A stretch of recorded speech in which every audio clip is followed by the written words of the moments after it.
being a bit skeptical, where I'm like, wow, this really matches up. I don't like that. And maybe that is a part of me, but being able to face that head on and go, I'm going to be stronger. My role in the band was what I felt simply was cheerleader. I realized how much of a crutch, in good ways and bad ways, that he was to me. Is every single thing I'd pick up the phone and call him. Something that you love, and it's a calculated risk. It's, for me, I realize that's something I should always do. Your Jedi mind tricks don't work on me. The difference is when I'm in a relationship, it has. If I'm all in, that means I trust. I'm vulnerable, and that it's. And I used to think, that makes me weak. No, here's the thing: I realize as I get older, it makes me strong to be able to do that. And some people will take advantage of. I was really involved with church. In fact, I almost thought about becoming a pastor. I did from time to time question my faith, and like, what if I remember being a kid and panicking, like that fear of death. It's what if we just become nothing? Like that thought of becoming nothing, and what if there's nothing? Like, that's panicking. But it was a weird connection, is that most of them were sixes. I'm salivating for a response right now. Yes. Feeling of being welcomed and loved, but without an agenda. It's kind of an undescribable feeling of, I don't want to say a high or like a euphoria. It's like a spirit, like a spiritual nirvana. Hi, welcome to episode 3 of the Talking Truth podcast. This is Elliot here, and just a few announcements before we get started with the podcast. I'm really excited to share this one. I think here in episode 3, we really stumbled upon a great format that is just an awesome way to get a deeper understanding and appreciation for each Enneagram type through these kind of long format explorative interviews. So as I said, just a few announcements before we get started here. For one, depending on what platform you're listening to, this podcast is available in the video format on either Spotify or YouTube. So if you're interested in seeing the video and getting a more complete picture and vibe for the type here that I'm interviewing, consider checking that out. And on that note, if you're on YouTube, please consider subscribing to Elliot where we have the Talking Truth podcast. I think there were a couple great topics that we discussed on this podcast that I'd love to do some more in-depth videos and offshoots about. So you can subscribe on there to stay tuned with that. And it'd also be a great platform. I'd love to know if there's anything in this that really resonated with you as a 6 or made you understand something about or appreciate something about 6s more after watching. So thanks for listening, and I hope you get a lot out of this one.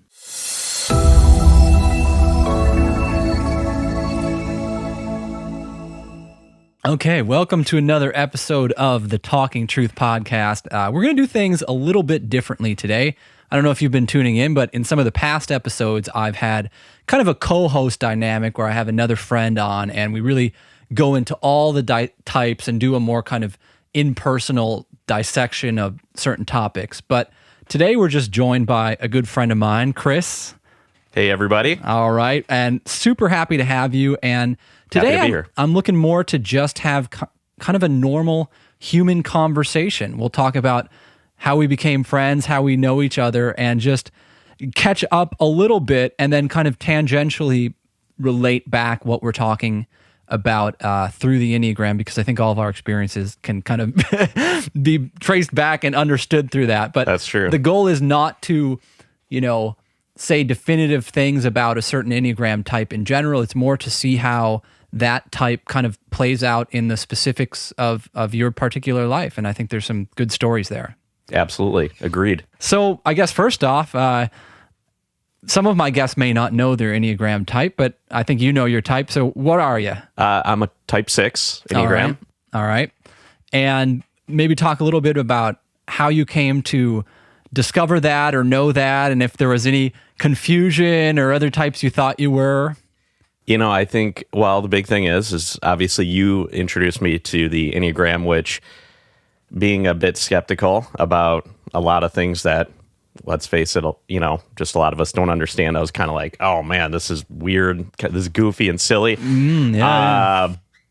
But once you kind of broke down the dynamic of like each Enneagram and why you kind of felt like I was a 6, I looked into it and it really made a lot of sense. And there's some, again, strengths and weaknesses to kind of each Enneagram, and looking at it and really looking at just being open and honest with myself of like, hey, here's the things I want to look at, like the loyalty part of the 6 and things that I'm like, okay, this is very accurate. And the things I didn't want to look at, like, a lot of the anxiety, like, hey, looking at like, here's the worst case scenario in a certain situation, like where I'm like, wow, this really matches up.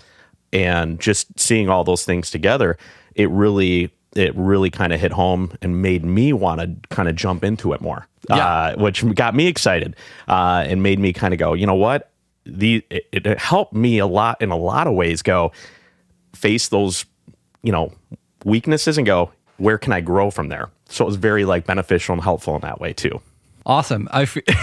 You answered already some of my follow-up questions, but I just want to point out, I love how you started off with the skeptical, like you already packed so much 6 stuff just into that answer about.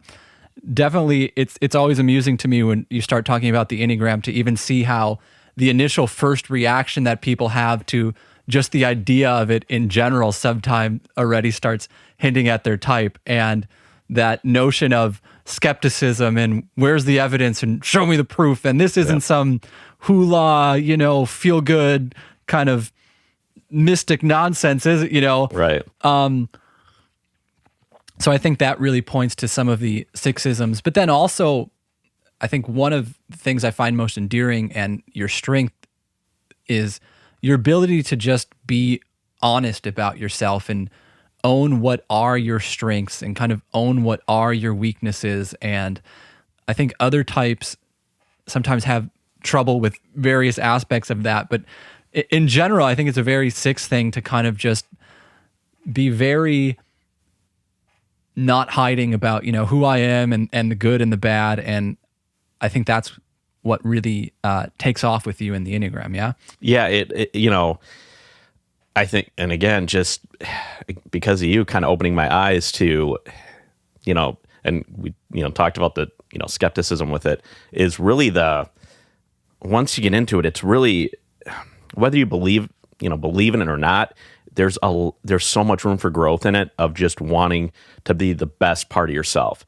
So no matter what type, what number you are within the Enneagram, there are these, really anybody's going to see those strengths and weaknesses, but being able to really go face to face with those weaknesses and go, I don't like that.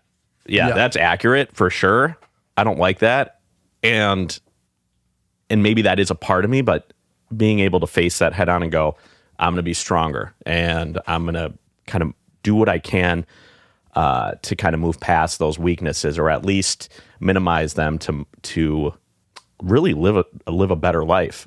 So it really has been really impactful on me, and also how, I see other people. So again, part of that whole going into that deep dive of things of like, what is this kind of almost being over analytical, which is, a big part of that 6 for me is like, okay, what's the worst case scenario of digging into this and jumping into it. And I realized, obviously with other people and stuff too, it can make me see, okay, what is that and then you really, it's a conversation starter too, which isn't always easy. Yeah, well, you again kind of mentioned the whole proof thing and the idea of whether you believe in it or not. But now I think to transition to our next segue, I think people often maybe struggle that if they're simply introduced to the Enneagram as an idea online or something, and it's not rooted in someone they know or their community or something. But this brings us to the next topic of how we met and whatnot. We had the unique situation and scenario of being bandmates. So as I was kind of getting to the Enneagram and introducing it to you, it wasn't just an intellectual exercise of reading a book. I think we got to see firsthand how these certain dynamics played out in a real setting, because sometimes people refer to bands like in a relationship. So the unique thing about being in a band is you're in a relationship with 5 or so people in our case, and then, managers and tangential people as well. And there are so many human interactions and so many dynamics and so many. Have you ever gotten into it, like talking about, like, with your listeners here, about how you kind of just, really brought that up with all of us, and kind of how you did it and the way you did it? No, I'm only kind of, let's see, I think two official podcast episodes in, so we haven't gone too in depth, but for sure. I mean, just very creative way that you implemented it. I don't know what you're actually referring to here. Like how you kind of brought it up to the band, and how you wrote down kind of like, here's what I think everybody's. Oh yeah, and then the reaction of our bandmates to. By the way, I'm sporting the Up All Night name of the band. Got to do that a little bit here. So, but just all of our reactions to kind of what you threw out there, and then also really, I guess, being a 5 and thinking things through, and really just being really so much more of a head type. You were kind of like, wrote down everybody's number, and then really were prepared to back up your findings and your arguments with everything. And I feel like, and maybe I could be wrong, and you can tell me, but I feel like you knew who would have an argument with their number, and you were prepared to defend where you're coming from. And really, it was just like, you nailed it to the point where I think everybody's, if they're really looking seriously, which I know you have some people that kind of argued they're not, and still do. I hope for said person to be a future guest on the podcast, which would be awesome. But I think it was almost like, wow, this is like some witchcraft or sorcery, because you're like reading why certain people had the kind of relationships and the way some of us interacted with each other, the way we did and how we did, and it was based off of the Enneagram. So. It's definitely how I saw it play out. And you're right. Different people may introduce it in different ways, but I had the very all right, you're all this type, like, argue with me if you want, but it's futile. So. Yep. Anyway, enough about me, enough about all that. I want to know, as a 6, what kind of, just generally, what was your role in the band, and what is your interest in, I think one thing we uncovered being in the band is that different members had totally different reasons for playing music and wanting to play music or wanting to be in a band. So talk a little bit about what is your specific attraction to music specifically, and then also maybe what kind of role as a bandmate you played. Certain people are the technical person, certain people are managerial, certain people are the star, quote unquote. So what kind of role did you fill in the band? My role in the band was what I felt simply was cheerleader. I took a lot of pride in, say there was, a disagreement, say there was an issue, is like really kind of being that person, like, hey guys, we got this. Let's move forward. Trying to be as positive as possible. And then also, and again, from just a performance standpoint, like what I loved about the music, and I know this fits in with the Enneagram, is like the way we see what we enjoy most and get the most out of the music and performing is I absolutely, my favorite part isn't, we're doing this song or playing it a specific way. It's the reaction from the fans, the crowd. So when it could be a song I would never, ever listen to, but if we perform it and people are dancing and enjoying it and having a great time, that's my, like, okay, I didn't care about anything else. This is it. The performance part, the reaction from the fans, the people out there, like, okay, this is what connects me to it. This is what gives me that energy and adrenaline to want to keep doing it. Where we're all just and not just obviously the fans in the crowd, but we're all feeling it. But it's all of that together where it's like, all right, this is what it's about. Yeah. Awesome. So very much about community, right? Yeah. And relationships. And I'd say the intra-band dynamic was very much You said the word cheerleader, which kind of reminds me of that 6 wing 7 energies. Sometimes that's archetypally called the buddy or something like that. And that's very much the role you played. And I think also to kind of illustrate some of the Enneagram dynamics, you also, as with what you said, very much so played that 6 to 9 connection, which has that kind of peacemaker role, because there were some very strong personalities in the band, myself included. And for a little more context, we were a cover band, and I had previously played in original bands. And one thing that I was unaware of would be such a potential area of conflict in the cover band. You know, when you're original band, it's like, okay, you play your songs. Right. And surprisingly, there's not always a lot of conflict about that, because you don't have an unlimited amount of songs to work from. And some people are more apt to songwrite, and some people are kind of just happy to show up and play their parts. And in some original bands I've been in, there hasn't been a lot of conflict. But when you're a cover band and you have a near infinite amount of songs to pick from, things can get surprisingly dicey. Yeah. And everyone has very strong opinions about what they want to play. And I definitely think you kind of, correct me if I'm wrong, kind of took the role of, I just want everyone to be happy. Yeah. Let's just play music. And in a lot of ways, you were kind of the glue that held the band together. And thank you. I think helped people move a little beyond their kind of selfish notions for what songs I want to play into kind of the idea of, well, what's best for the band. And I think talking about the Enneagram in terms of strengths and weaknesses, what I just said is kind of just the role you played. It's hard to know whether that's a strength. In a lot of cases, it was a strength, but like anything, I think a big theme throughout the Enneagram is that any vice can become a virtue. So you can take being the peacemaker and being the teammate and being the, so long as everyone's happy, a little too far, to the point of, well, what about me? Am I happy? And I think you had a little bit of that in the band, right? Yeah. You nailed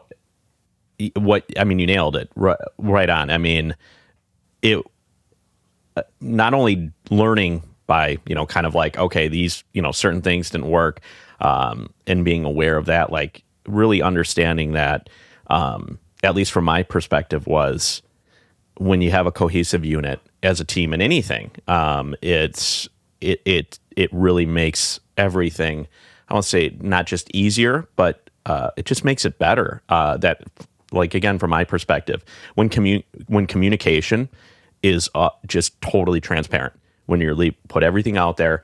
Now, I mean, when the biggest problem I would say that I had in that quote unquote cheerleader, just trying, hey guys, one, if I can have an impact on somebody else being happier, that for just personally, that feels great. I love that.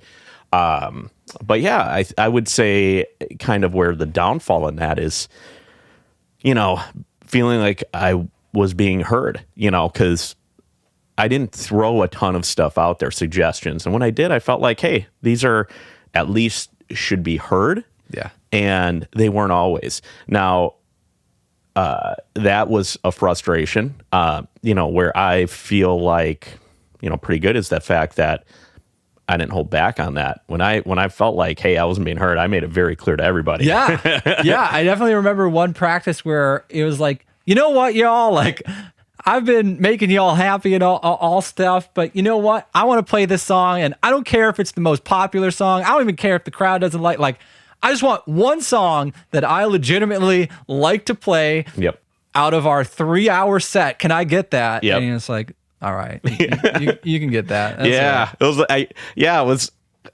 and I didn't intend, it was one of those things where I'm just like, all right, serious, I'm going to put it all out there. And, and you saying that, and I remember thinking at the time afterwards, like, my intention was not like to guilt trip. It was just, it was like, yeah, I mean, we're a team, and everybody in the team should have a voice, and including you. Yeah, exactly. Because that's the 6-9 connection, is making sure everyone but me has has the voice. But then I view that kind of as the very healthy use of the connection to 3, where it's like, what is my authentic desire, and how can I not forget that and voice that too? Even if some people don't like it, even if it maybe leads to a little conflict, like it's true for me and I got to say it. Yeah. And that's, the other thing with that too is just, being loyal to the team and really, there are moments where, and again, this is a strength and a weakness depending on how you look at it. But there were moments where there could have been business decisions made, but it would hurt somebody in the band or on the team, and I always went in the personal direction of the team. Yeah. And that it just, whether it's a conscious thing, but I really feel like I used to think like, oh, it's just, an empathy thing or just trying to like feel for that person, put myself in their shoes. And I realized a lot of it's a loyalty thing. And it really is. It's something, arguably I value among almost anything else is just, is I will give everything to somebody.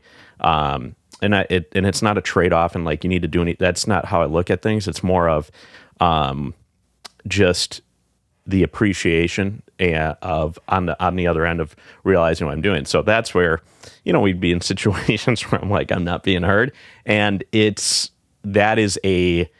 I'm putting my blood, sweat, and tears into this just like you guys are. And in fact, I'm going a level of really caring about making you guys happy. That's where it can be like, well, almost over where it's like, man, like, hear me. I mean, look at seriously, you guys don't notice?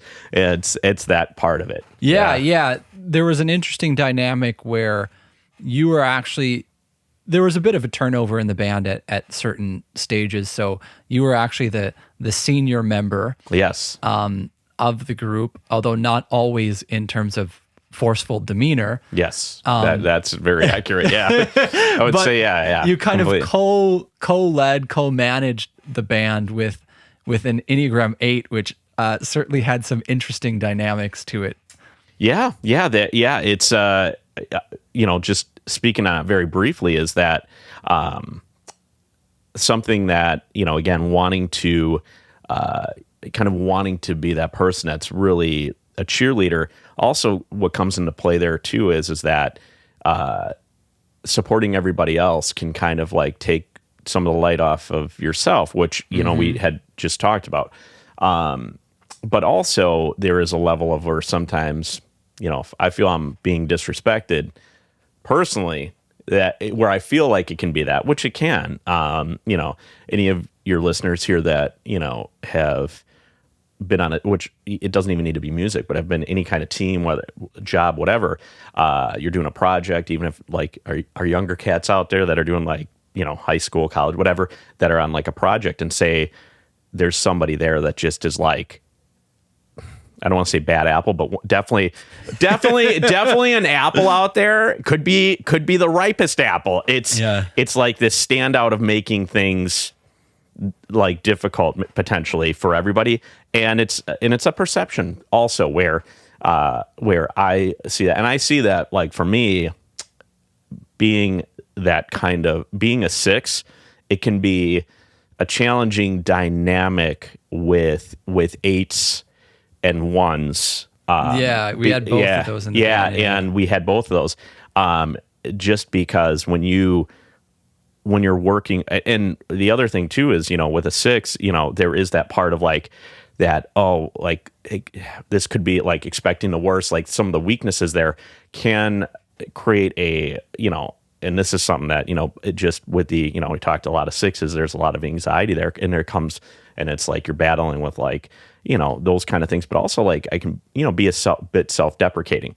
So, which also at the same time, I think makes me more humble than anything else too, is because I'm able to be like, okay, like, I'd be, you're just going nuts on the guitar, and I'm like, this is like, I get to like be on stage with you. I realized we never, I think we mentioned we were in a band, but we never, what instrument did you play? Bass. Bassist. Yep. All right. Yeah. All right.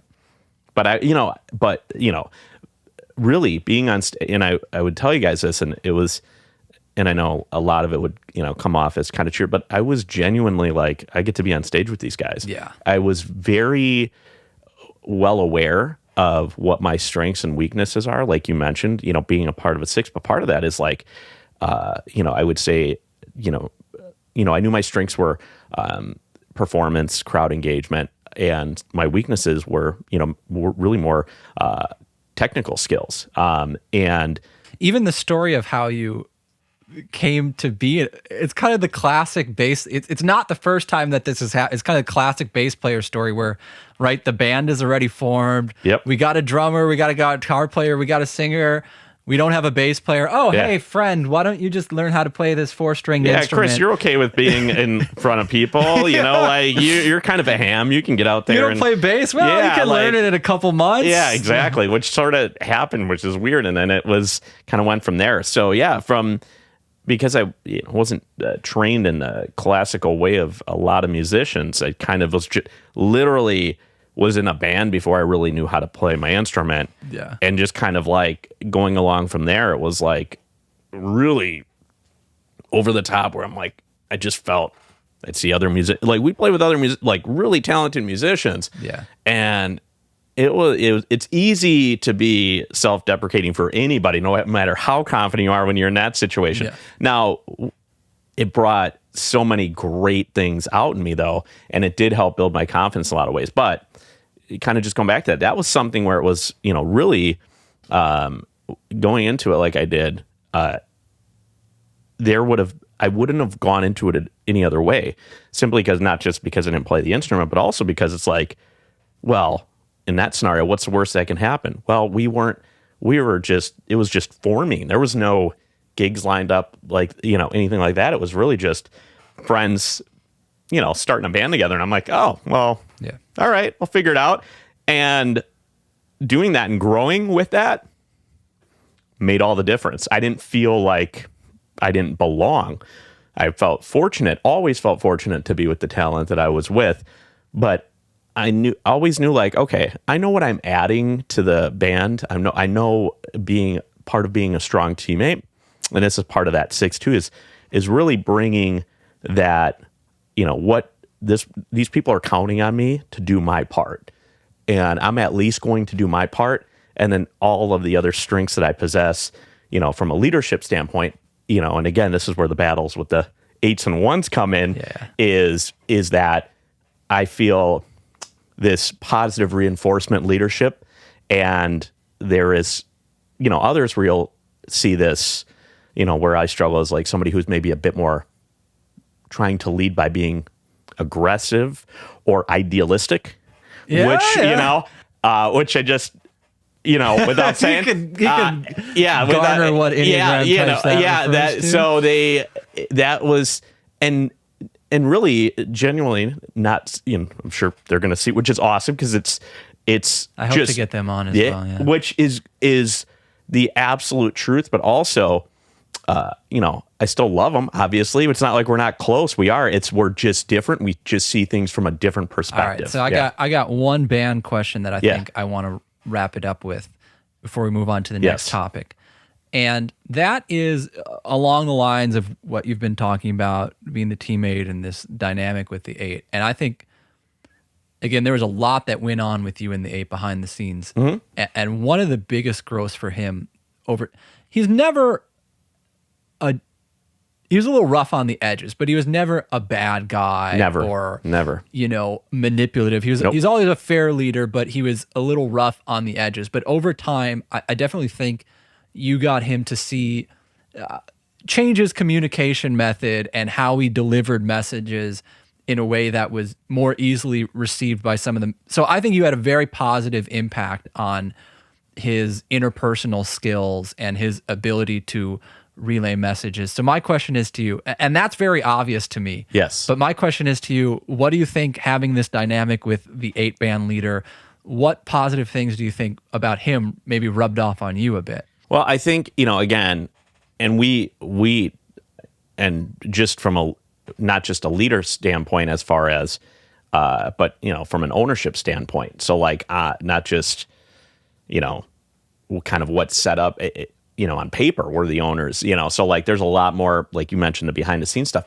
I think, and I appreciate you saying that, and him and I have had those talks, and they've always been really fruitful in that, when you have some things where you can really have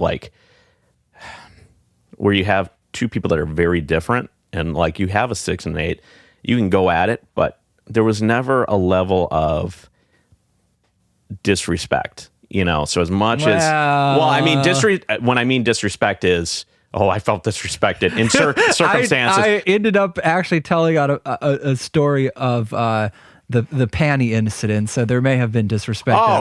Like moment disrespect. What I mean is like as a person. Yeah. So there was never a level where that's kind of guys messing around. Oh yeah, that was that actually came up in a Oh man, yeah, that was brutal. Everybody, I'm like, just kind of throwing up in my mouth a little bit just thinking about that moment. That was but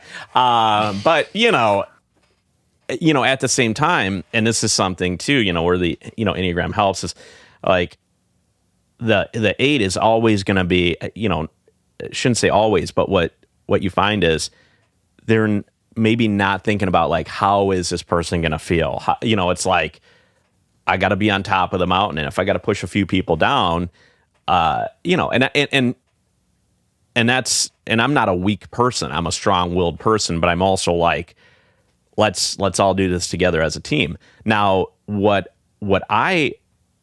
the biggest thing that he did for me that helped me considerably as much, and again, we talked about it after the band went its separate ways and stuff, and it really having some great communication there is one, and this as well as I do, a lot of people that would maybe say meet him and don't really know him and be like, this guy's kind of a dick, he's a jerk.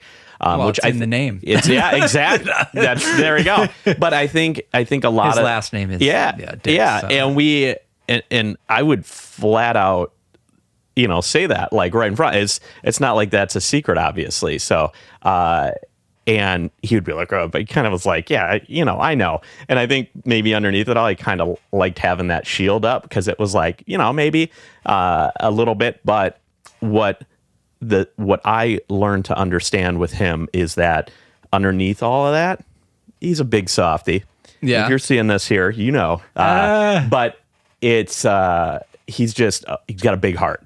So that's the thing is what I learned, and really kind of bringing it back to the Enneagram is we can see things, whatever number we are in that Enneagram, and see things very different.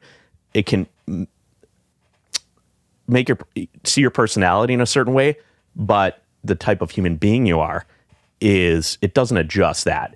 So if, getting to know somebody outside of your Enneagram is a big thing that I learned is really, really important. And being in a band together really made a difference, not just with him, because him and I are close now. We absolutely would not have been if we weren't put into this band together. And that's the thing that's different. And you and I, the same way for different reasons, is that, we're like, personalities are different. So we just see things different that way. The way he rubbed off on me, I would say, is this. Like I brought maybe some, hey, let's communicate better. Let's do some of those things to him. Like you said, What he did for me was, you don't always need to be the cheerleader, quote unquote. You don't always need to be Mr. Nice Guy. Because, and you would see it, and I know he saw it, is when I would be like, really make a point on something or something I really wanted, it was like, whoa, because it's unexpected, because my demeanor is usually like, positive and really trying to be joyful. But so when I'm like not happy, it's like, whoa, so it has more of an impact. And I think he kind of made me see like, hey, you can have an impact here when, in taking a little bit of that from me, like, hey, this is something, because when something is important to me, I do speak very plainly and straightforward. It's not like I'm like, beating around the bush normally, but it's almost like, hey, positive reinforcement. But getting that point across, a little bit more like, hey, this isn't going to be fun to hear, but assertive, very direct, more of a direct approach.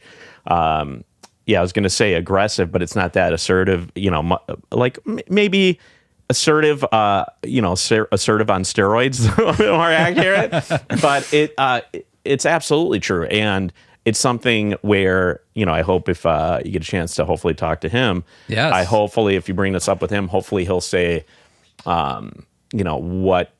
because we did spend so much time together,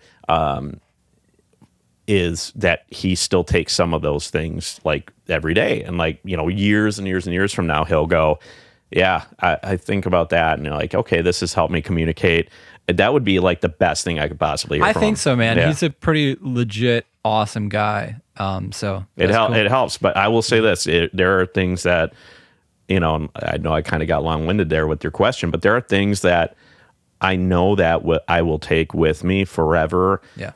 Especially when I'm in a spot where it's needed. Like it made me go, because I got put, because of him, I was put in a position where I'm like, all right, this isn't going to work. And I realized, oh, wow. Yeah, it totally does. And I have it within me to do that for sure. Okay. Yeah. So that, as you know, so that helps. But yeah, nice. Absolutely. All right. Awesome. Let's transition. I mentioned that being in a band is like a family. We were in a band for, God, was it 5 years, 6 years? I don't know. 5, yeah. It was a long time. Anyway, so up to this point, we've talked largely about the kind of inter-band dynamics and the dynamics between the people. Mm-hmm. But one thing that we went through as a band family was that you lost your father during the course of us being in a band. So we all had very meaningful, another person got pregnant, and so there are a lot of very meaningful life experiences also that people went through during the band. So I wanted to ask you a little bit about, I lost my mom not too long ago either, and losing a parent is never easy, and I think everyone has their specific difficulties obviously to deal with when that happens. I think that one thing that can be particularly though difficult for a 6 is that there is that core desire, right, for support and guidance. And again, different people, some people have very challenging relationships with their parent or their father. But for you, your father was very much a role model, a mentor. There we go. Yep. Yeah. And I think very much so filled that source of support and guidance in your life, the kind of person you could always talk to, right? So whether you want to talk about him passing or you want to go to just what you've been doing since then, recognizing that he's not there in the physical sense to talk to. So where have you been getting support or guidance or trusting yourself, or kind of talk about that journey? Yeah. No. So I kind of touch on that, on where, and like you mentioned, I was very fortunate to, and I know not everybody's as fortunate to have, great parents, great parent in their life. And for me, I got the best dad like you could ever ask for. And he felt his number one purpose, sole purpose was, really, and he would say is, he wanted, for me and my brothers, like, it was like, hey, I want you guys to be happy no matter what you do. And it was always this instillment of like, work hard, love life. But also, he felt it was important, very just, he put God, above everything else, just from, his Christian, Catholic, and very strongly about it was his job on earth to do whatever he could to impact us getting to heaven.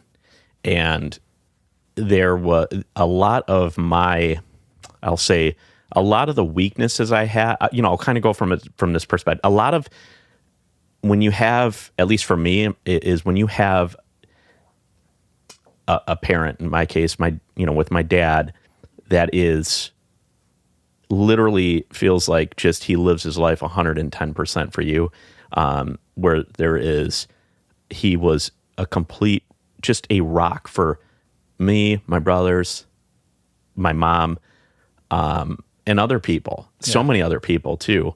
And you get to spend a bit of time with him, and just the selflessness and the how thoughtful and just and just modesty too. So, say how lucky I am, especially as I get older. When you're young, I always knew like I got the best parents. I got an amazing dad. But as I got older, I really, really understood, and especially seeing that, some kids and, adults, it's like they don't have that. It just having that mentor and role model made me realize if I ever am fortunate enough to be a father, if I can be half the father he was to us, I'd be amazing dad. It wasn't like some unrealistic expectation, because when I would tell him just how he was just like, stop, it was just and also, but and again, it's not a weakness on his end, but my weakness is I felt like, as far as maybe some anxiety stuff and some of the things where it was like when you have a rock like that's that solid, where and I'd have a bad day, and it was just like I just go to him, and it was just like just unleash, and it was everything was like he was this like supportive shield. There was never any judgment. So I went to him with everything, good, bad, indifferent. There was never any like say something was wrong. It wasn't like, what are we going to do? It was always like, no matter what, no matter how much it felt like it was really just the end of the world. It's like, all right, well, you know what? We're gonna learn from that, right? We're not gonna do that again. It was like a team thing. Like we're gonna move forward. We're gonna get. There was never panic in him. There was never, and it made me realize too is like how much more I was like my mom. And I don't mean that a bad way, because mom, I'm sure you're gonna hopefully see this at some point. I'm very fortunate. I love my mom to death. Just as much as I love my dad. But I realized like a lot of my mom, I could see like, okay, certain things. And it was like, nope. And I understood why, like, Enneagrams, it's like, sometimes I'm guessing a lot of the same Enneagram types, it's going to be maybe difficult, relationship wise, and challenging, whether it's a friendship or a romantic relationship or a parent. It's like, I can see where those headbutts can kind of come in, because you really like are almost just ultra vulnerable in a way that they like take it into, and vice versa. But getting back to my dad, I was, he was an absolute shield for me with everything. But then also the good things too. Like he never, it was never overpraised things. It was always like, when I did something and he would say that was like, he would say, even go, I really like, we'd be playing something. He's like, I really like what you did there. It almost bring me to tears, because it wasn't his way to, kind of like, just do over the top compliments or You're praise. The best. It was You're like, going to be a rock star. Yeah. Never. It was never anything like that. Now, difference, obviously, my mom would be different in that sense, that she'd give praise when she felt like I needed it. Mm-hmm. So in that scenario, it was like, kind of, you feel like that motherly, like, let me bring you up when you're not. But when dad was like, no, when something really hits, I'm gonna let you know, and be like, that was real. And it just hit different. It'd be like almost bring me to tears when he'd say anything good. It was just, and those are the things, and after, I lost him, it was like, those staying and doing the music for me was one thing, but also it was like some of the best memories I had, especially later in life, was like, we'd be playing, a certain venue, and I'd remember my dad sitting there, and I'd see him smile, and I'm like, they'd give me it'd take me for the whole show at times, just because I could see like, like that pride, and it was just everything. Now, as far as like, and you got to know him a little bit, but obviously, I think you could see kind of the impact he had on other people, not just our family, because he'd sit down with you and talk, and he was always interested in, other people and what they're about. He loved learning, and he was incredibly intelligent, and he loved picking up on those things, and he loved just communicating with everybody. And it didn't matter who it was. It could be, status. He was able to communicate with literally somebody who, had nothing to somebody who had everything and everything in between. And he loved to teach and to learn, and take everything in. And I think, you got to experience a little bit, I think a lot of that, considering it was such a short period of time. In saying that, it was impactful for me, losing him, in the sense that how many people have told me like how much a certain moment of just having a conversation with them impacted their lives, stuff like that. It was just like, and not just, at the, you hear all those things kind of at the funeral and, wake, all those kind of things, but, hearing it, years after the fact and stuff. And it just made me go, yeah, that was him. But it made me just feel really, really, amazing. And, I don't know if you know this or not, but would have, I would have been 70, he would have been 76, on the second, 76. Yeah. So 76. Yeah, I think 76. So, all right. And it was, but where it's impacted me right now is like, I realize how much of a crutch, in good ways and bad ways, that he was to me. Is every single thing, I'd pick up the phone and call him no matter what. Yeah. And not having that was like, for a long time, was like my go-to, like call him or, go over there. Cause I'm old. So it was like, we didn't always have cell phones. So it was like, but I would just go over there, like, and having that like inclination, and then having it not be available. It's like this a sinking feeling. I can't really describe it. Also, him instilling this, like, you can do anything you work hard, you set your mind to this. My dad used to always say, when, not just when we'd be at our lowest points, but even at our highest points, he would just say, you only get this one life on earth, so live it. Yeah. And it was very much like that. So, and it's a really great, and I'll use that, simply to not just tell myself, but tell other people that are like, hey, negative or complaining all life. I'm like, you only get this one life. Like, do you want to do that? Or do you want to move forward and do something else? And again, a lot of that's telling myself that. And it helps me to this day with something that's challenging for a 6 is like risk taking and such.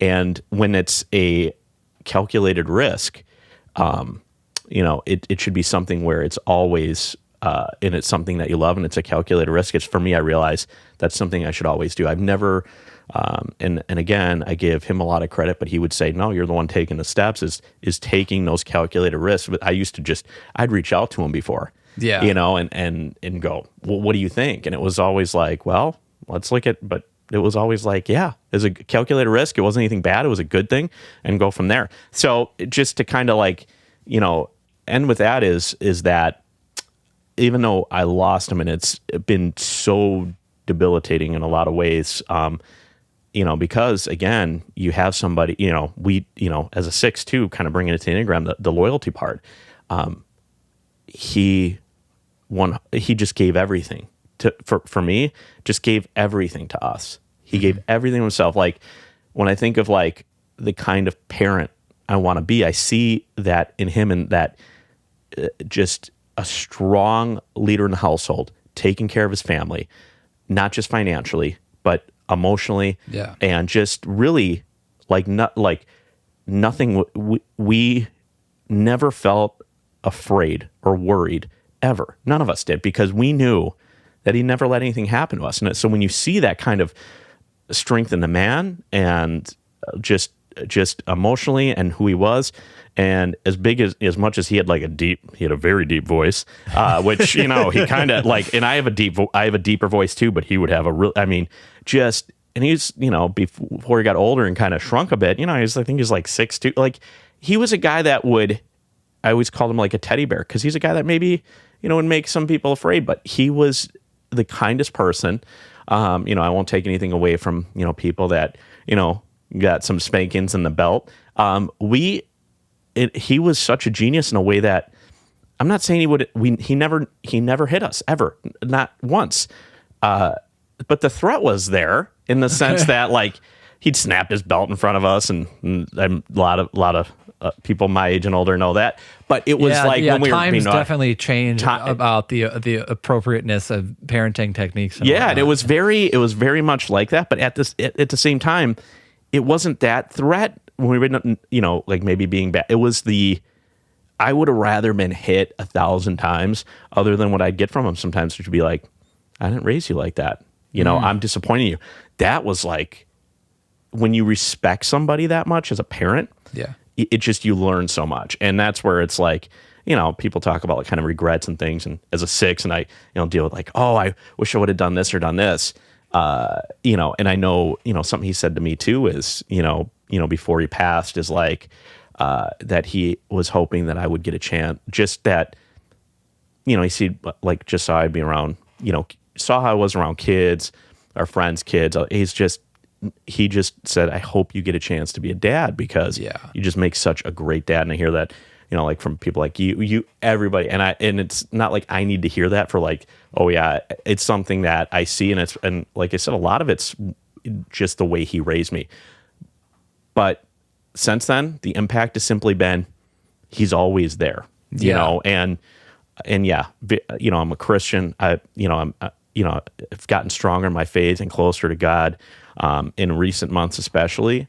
But he's always there with the things that he said. When you implement that at a young age, it's one of those things where you can go, I'd hear him go, when I'm being an idiot, I could see him going, my dad didn't cuss at all, but he would say, a lot of people would say, get your head out of your ass. And my dad would be like, get your head out of your butt. Like he would say that, like, come on, Chris, get it together. Yeah. And that was just his way. And I hear that in my head when I'm weak, and it helps me grow and be stronger. And that's where, like, certain things like just the Enneagram and how wonderful it is and the impact it's had on my life. Something I think about a lot is, I wish he could sit down with us. Like he'd be great here. Yeah. Because as much as I don't shut up, he would do it in a way that's like much more interesting. He'd be interviewing you whether you wanted to or not. So he'd be asking you questions. And I think that's something that, like Elliot and my dad shared in common. The short amount of time they got to get to know each other is they shared a lot of commonality in that, the demeanor is, you're kind of like, I don't know. And it just, the genuine, I'll do anything. I wish there were a lot of interesting conversations that probably could have happened. And he liked you a lot, and you guys were very, I think, whether you feel this way or not, one of the best compliments I ever gave you, I still feel to this day, is there was a lot of similarities that you had with my dad. And the biggest thing is like, kind of nailing my dad down. It's tough because I see him like in strengths in literally every Enneagram number. I know this is, but it is like, people say, oh, when somebody dies, you bump. Now it's just, and this before he died, he was my hero. He's everything. But so I'd say he's like the best of all 9. It's not like he didn't have weaknesses, but man, you had to really dig for him. It was, lifetime work. But what I'll say is that if we had to narrow it down, we'd talk about that him being a 5, in that he was thought things through, like really thought things through, not from an like, oh, this is the worst case scenario, but like, I want to make sure. A thinker with heart. Yeah. And it's, and just, and it's, so that those are the differences there. But yeah, I think the impact it had on me, more than anything is just, really, really not just live life the way that I'm like, okay, I want to do these things, but really remember like those sayings, and that kind of that strong parent and leadership from an early age, from a baby, and having that. And like I said, also having, my, like where I see, my mom too, and seeing that like, okay, my mom keeps me on my toes a bit, and someday, unfortunately, like we all lose everybody. And those of us who've gone through some really traumatic loss, like we both have, is you realize like, we all maybe react differently given the situation, but knowing, that we've gone through that, it does help prepare you in certain ways for other losses. Obviously, beyond my dad, I lost my older brother too, really within 3 months of each other, as you know, and that relationship was very different. At the same time, it was, you just almost feel like it's like you're watching yourself, like, and again, those of us who've been through it, all know it, but like the strength that comes from it, I think a lot of it is, whether it's good or bad, it's, say from my example, I have mine, you're going to have a different perspective. And I got to know your mom a bit more. She's just wonderful, just sweetest lady in the world. And I think about her often. But it's just different for everybody. But again, you're like, for example, your mom reminds me of my mom in a lot of ways, which and I know you see that in my mom too. So it's one of those things where you go, when you miss somebody, it's different. And right now I'm as much as, things can be challenging, because I think my mom and I are very much a lot alike, is what the difference I now know that I wouldn't have had before is I value, even when, say, she's driving me nuts a little bit, I value that time still. And I know that's something where, again, I know, after I lost my dad, I would, whether you wanted to hear it or not, I would say, yeah, it's like, yeah, see, things can be different, but like you never get minutes back, and that was something hopefully, not to throw anything, but hopefully that was something you were able to kind of take and run with and go, yep, that makes sense. That helps when things can be challenging, because that's the one thing, you'll never get that time back. So yeah, for sure. Well, thank you for your heartfelt, candid honesty on that topic. And if I may think that I got it, and to paraphrase, or kind of summarize, I asked, sixes have this kind of support guidance thing, and your dad was that, and the answer is not that you've necessarily gone searching for a replacement figure to talk to or vent to. It's that his legacy, and really probably more than anything, his role modeling has always stuck with you and has been in your head and been in your voice, and has been that voice that's kind of edging you to take a couple steps forward and get out there. And, you talked about a couple things. You'd be a good father,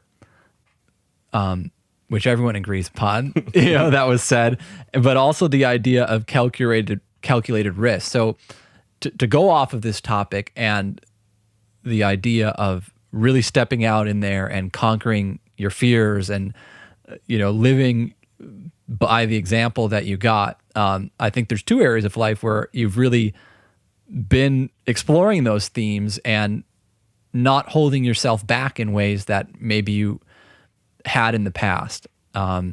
So let's talk about, do you want to talk about dating first, or do you want to talk about entrepreneurship first, or what feels like the best segue? Well, let's talk about like entrepreneurship first. Okay. Yeah. You talked about, this is, and again, a very sixth thing, a calculated risk. Yes. Tell me about your job that you started out with while you were in the band, and then how it got you to what you're doing now. Yeah. I've been fortunate enough in my career, not just, as a musician, as I like to say, and that sounds like just lay it on thick. No, it's obviously genuine. Like, I really genuinely feel like, wow, here's somebody who didn't know how to play an instrument. I kind of just walked in to start the band. Your day job. Yeah. So okay. No, I know it. But what I'm saying is they tie together in the sense that at a very young age, I walked into just really before I was ready for it, a management position, retail management position. I think it was 19. Like, it was just, and I was just totally unprepared for it. Why did you get the job if you were totally unprepared for it? Well, I think you know me well enough to know that I can be relatively charming and charismatic. Okay, and, yeah, you're a great people person. And I'm just a natural salesperson. And and I really, as much as I may be self-deprecating, I know one of my strengths is that I can really sell myself when I need to. And also, I say that if kind of you pass on me or passing on the cure for cancer kind of thing, it's like, it's like, I really, I didn't make that up. That came from somebody else, but I loved it. And I'm like, yeah, that's it. That was that mentality there of like, all right, like, just be motivated, excited. Not BS in that way, but just be like, I'm not going to throw negative stuff out there, but I'm going to be genuine. Like, here's what you're getting from me. And you can connect with just about anybody. Yeah. Yeah. And I didn't realize back then is like, it was just something a natural ability I had. And I learned as, time went on, Enneagram fits into that too a little bit, is that just a strength in reading people I didn't realize I had, which was very beneficial and a lot of other things too. But yeah, got into management at an early age, really struggled because I had no idea what I was doing. I was super unqualified. And what happened was I ended up just getting better at it. Kind of like with the band, is like super unqualified, not knowing how to play an instrument, learning basically how to play basic notes to in a band in a matter of months, being able to do like a show, like, wow, okay, that happened. I'm like, okay, if I can do this. And those are those things where it was like, okay, yeah, it was like that with my career. Now, what I loved about it was I loved that leadership role.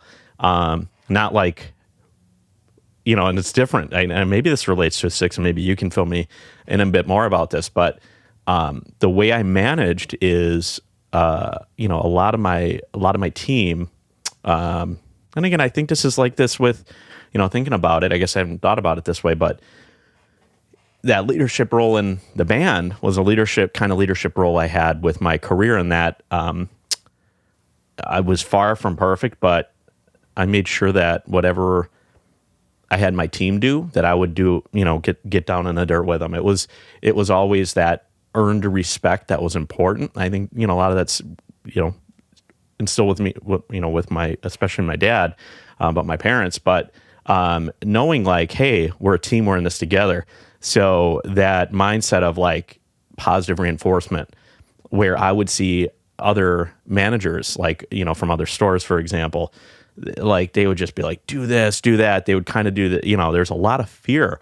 It was almost like this, like, like, what are you doing? And there's like a superiority complex. And for all my weaknesses, I just never had that. For me, I was like, how do I get the most out of this person so our team is stronger? Mm-hmm. And I'd utilize that, as you saw in the band too, be like, you're not, or maybe some people, as we saw, like doing this wrong or doing this wrong. It was all, for me, it was always like coming at it from a different angle and it just was always super successful. So feel free to use this advice if you'd like. It's worked for me always, is if somebody was doing something wrong, I would say, you know what, you're doing this and this.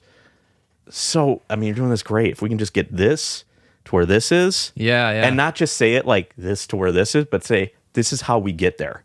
And that plan, like that kind of, I knew that came from my dad, because my dad would be like, yep, not good, but it was as much as I'm it's like. It's not, the burden isn't just on you to figure it out and fix yourself. Yeah.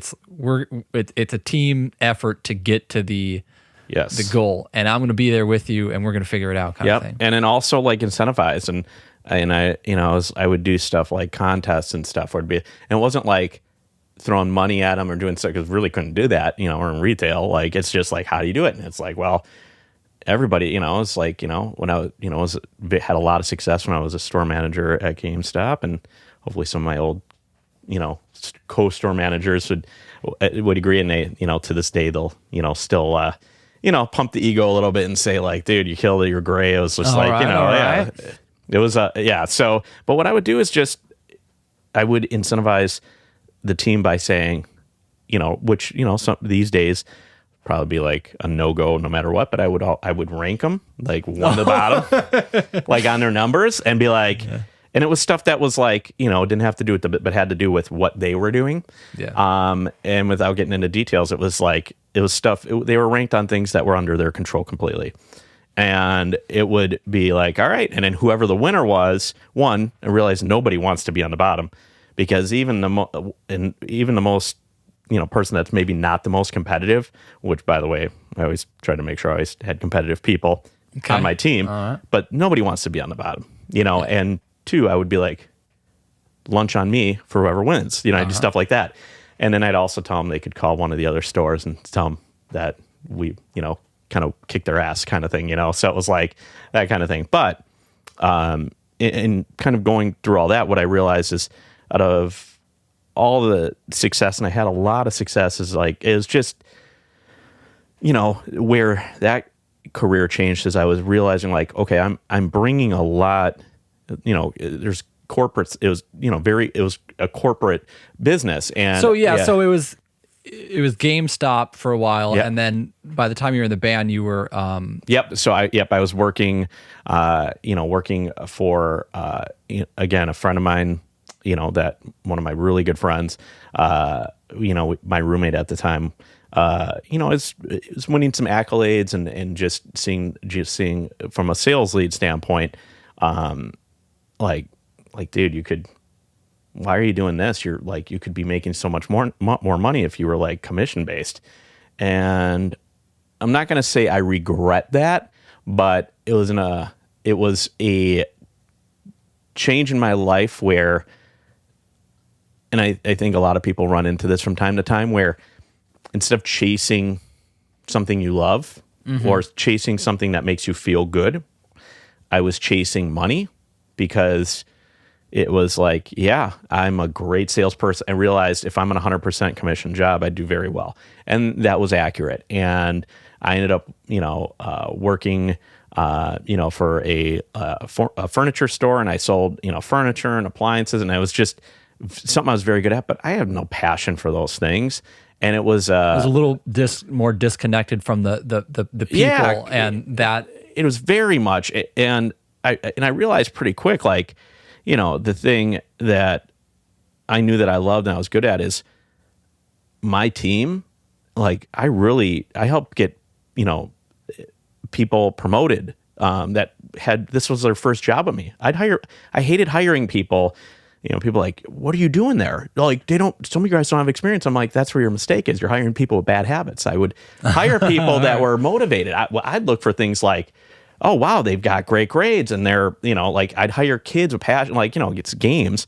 Yeah. Like, I could see the passion, and I would ask questions like, like, tell me about your favorite gaming experience. Like, what was, and it would just, I didn't need to hear the story. What I wanted to see and hear was the passion and love for it. And I'm like, I knew they could pass that on to a customer. And those are things where it's like, I'd read things, and it was like, I didn't care how much experience, I didn't care how, it was very much, centrally focused on that. And then also knowing, like, again, having, like an assistant manager, I knew, like, okay, I'm sales focused. I have a sales focused team. That means I need an assistant manager who's super, operations focused, so that everything doesn't fall apart around me. And I had other store managers, like I said, it was great having other store managers where, and it was a bit contentious because, again, my personality, I was very much like, I'm number one. Like, I was very much like, it was this competitive thing that was like built. So I didn't put off the first impression, but, some of the other store managers I met are some of the most wonderful people I've ever met. And a number of them are still close with today after all these years. But what I will say is that having, that support. I like that. I just want to kind of point out that that feels like what you're just describing feels like a very 3 kind of 6, right? 3's connected to 6. So there's that idea, super competitive. We're going to get ahead, but like, we're all going to win. Yeah. Like, and I think that's what a healthy 3-6 looks like, is we're competing, but in our competition, we all win because we're like bringing out the best in each other. And there's not any moral or ethical or kind of cutting corner lapses that bring about the victory, because the victory isn't necessarily for the personal accolades, isn't necessarily the goal. So right. I feel like without talking about it, you really talked about a very healthy balance between 3 and 6 there. So I just want to point that out. Well, thank you. No, and it's true. And where that career shifted was simply, I really topped out about as much as I was going to make for the position. And I did so well. I had an opportunity to interview for, and I was young, early 20s early 20s still at the time, where I, incredibly young to being looked at for a district manager position, and ended up interviewing for it and actually nailed it, and had a somewhat offer from our regional manager, like, hey, you know what? There's an opportunity potentially in like Pennsylvania. And what I didn't realize was is this The Office? Yeah, exactly. I think that pretty much sums it up. But what I didn't realize with Getting promoted to regional manager, going to Pennsylvania, the salesman becomes the boss. I don't know. I was so go, like, and just getting this thing. And one, the other thing too is, my dad was like, just like, he'd tell me he was like, so that just pushed me even more. And it was like, in my entire life, this is from a career standpoint outside of right now, was the most like just absolutely gung-ho. And what I didn't think about was like, oh, like, yeah, I'm interviewing we already have those positions here. Like, no matter what, I'm gonna have to move. I didn't, I was so basically I, committed a bit of career suicide when you kind of like, unwritten, but kind of like, hey, if you want this. And it was kind of like, I would have been the youngest district manager in the entire company. Like they just didn't, but they loved me that much. And then I said no, which was like, I mean, that's career suicide. You don't say no to something like that, an opportunity like that, but realize like, oh, what am I doing? Like, yeah, I'm not going to leave my family, all these kind of things. And that was something that put me in a spot where I'm like, okay, now it made it easier for me to jump into something different when I realized like, I'm not going to be looked at as the golden boy anymore because, when you're in this kind of job that you want to keep going up, and I did, but didn't want to leave, so in saying that. So that was the main motivation. You would have had to move.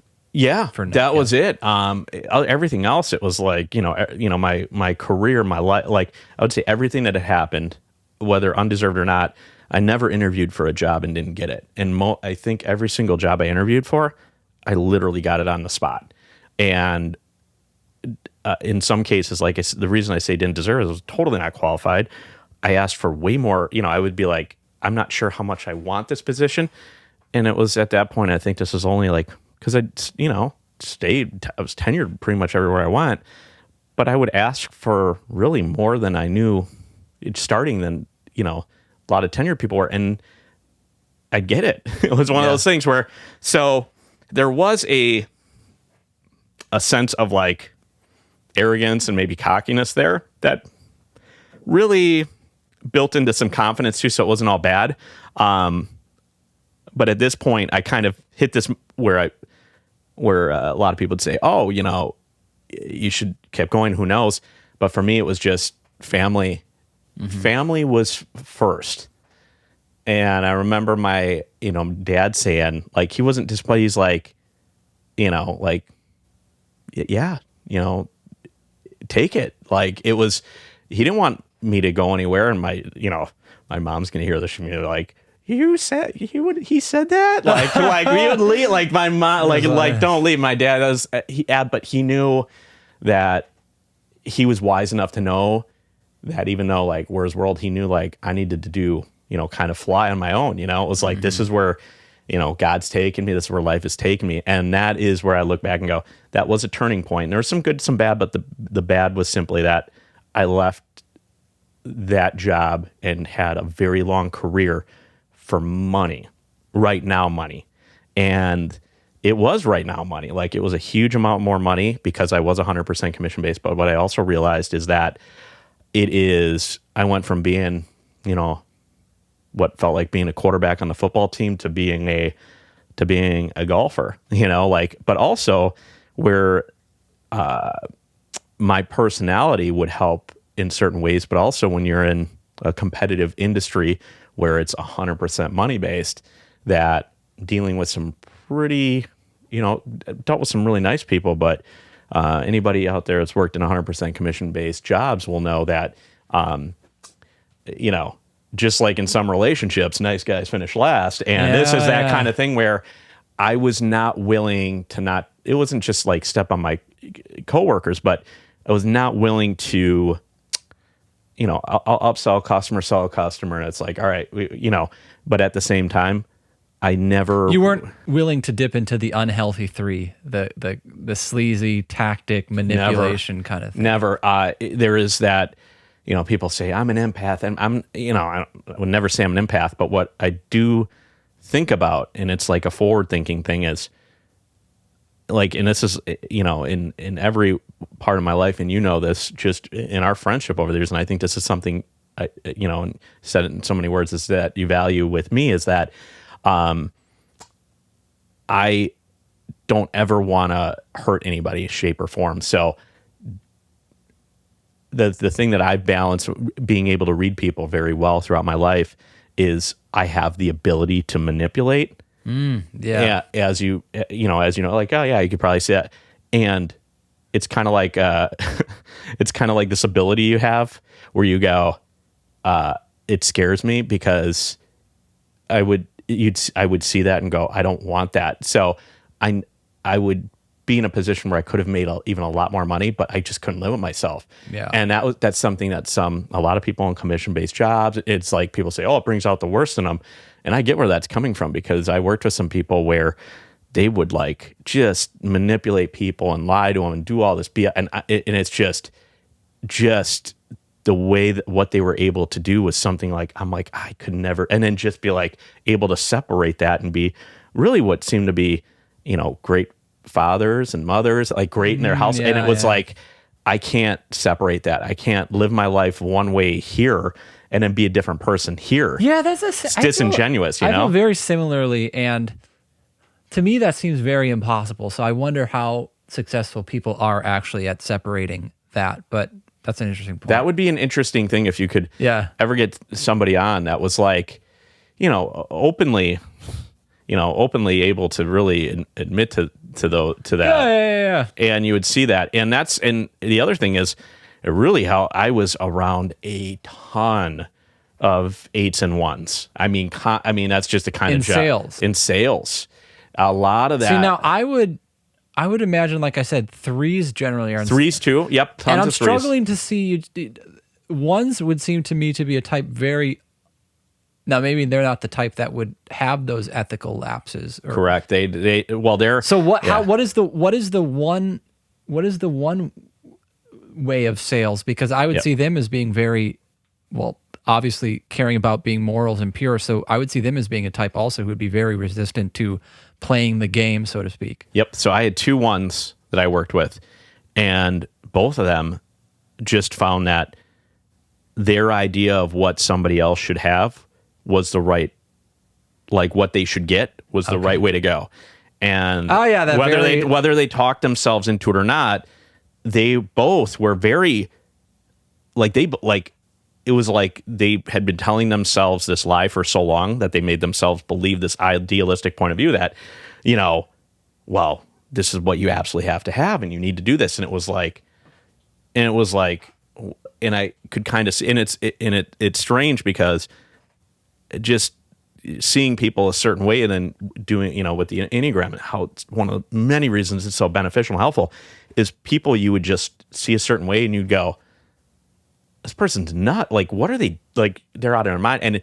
And you would go, I understand a bit more. So even people that, like, for me, I couldn't stand either one of them. I mean, I found them to be completely insufferable and disingenuous, like, to me, disingenuous. Okay, so, but they made themselves believe it. So it was like, it actually was genuine. It was like a believing a lie kind of thing, but really believing like this is what you need. Yeah, you need it. If you need to finance this into your death, you're going to be so happy. Oh, like, that's interesting. Yeah, it's just, like, so it very much was like that. And maybe playing that, like, guilt card, like, do you really want to be a bad mother or a bad father and not get the most, like, what is that saying about how you value? Like, is that exactly? Kind of it was very much like, you'd hear both of them, and they both would have a lot of the same sales technique, and they're both successful because they did it in a way of almost like a kind of a guilt trip, like, oh, I see this as your budget one, but this is going to last you a few years. I'm not telling you not to get it, but this is like, just say this is like for your, I mean, you got a family here. Like, you want to be able to have something that's going to give you longevity here. And like, it would just be that kind of thing. That's fascinating. All right. At some point, I'm going to have you back just for a specific so I'll jump, psychology of sales. So jumping from that, just from that to that it was something I spent most of my career doing. I was there I think almost 15 years. And it was just like, that was more than equivalent to every other job I had combined, easy, and then some. And is really like, I think a lot of people can relate to this, is you get comfortable. Like, you get comfortable, you make enough money.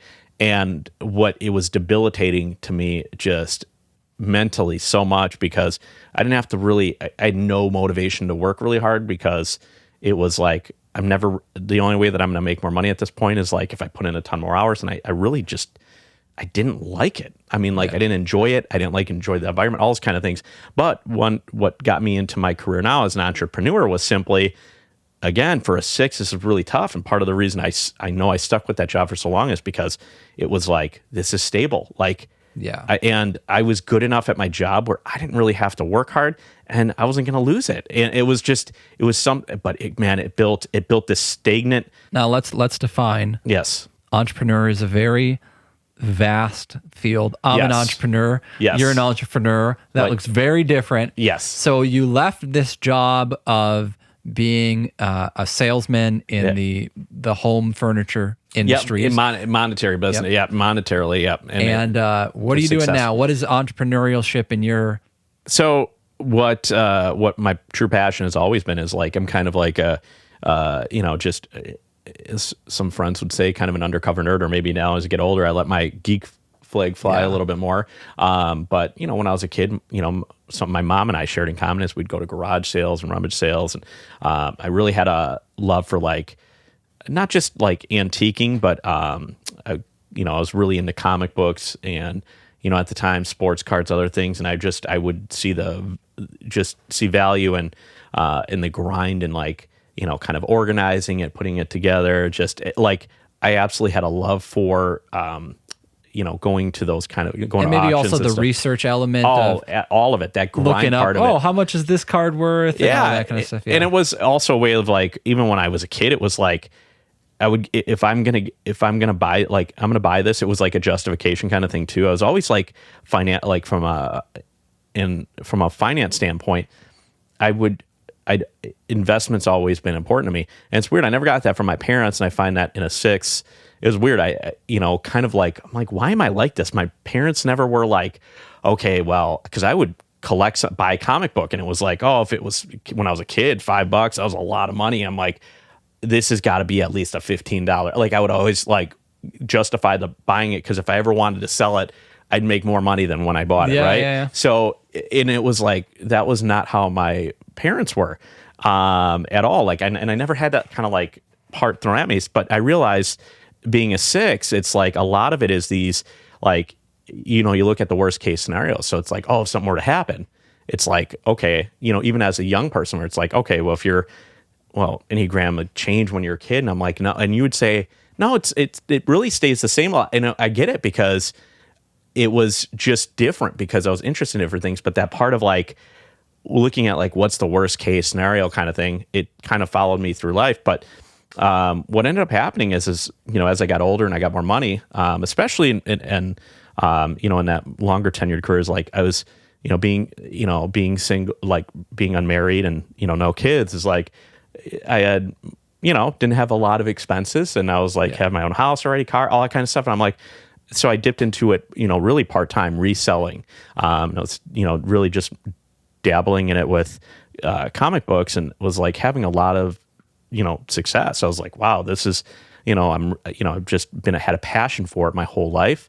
And really the analytical part, and really understanding value, and, like a lot of collectibles condition. I was really realized I was far ahead of the game. And in fact, from a lot of other dealers, but also because I had bought so much, I really understood kind of the game of like online sales and all that kind of stuff. So what ended up happening is again, the part of that 6 that's there is I made the plan. I'm like, I'm going to do this. I'm going to leave this job that I absolutely is just, it's just, it's one of those things where it's just a black hole. And it's like, this is just, and I've known it for a long time. This is not what I'm supposed to do. And it just was like, all right, I'm going to prepare myself financially. So I prepared myself a year where I saved up enough for a year financially to be like, no matter what, I'm covered for this year to build, basically build that capital too, if I needed to make a large purchase and that kind of thing. So, and then also worked this other job part-time, and you were around for that to see that. And I had, and really my last year at my full-time position is I made more money and just immense. I actually had like my passion come out again where I really enjoyed it. In about half the amount of time I made just as much money. It was an easy, because you knew the finality. I knew the finality, and not only that preparation, and just like, you saw me at the band, it's like the more prepared I was, the more comfortable. It was the same thing. It was like, oh, I got this. Like I can do this. And there's, like you understand it's very different, but starting your own business, like you don't know things until it happens. And you're like, there's hiccups along the way.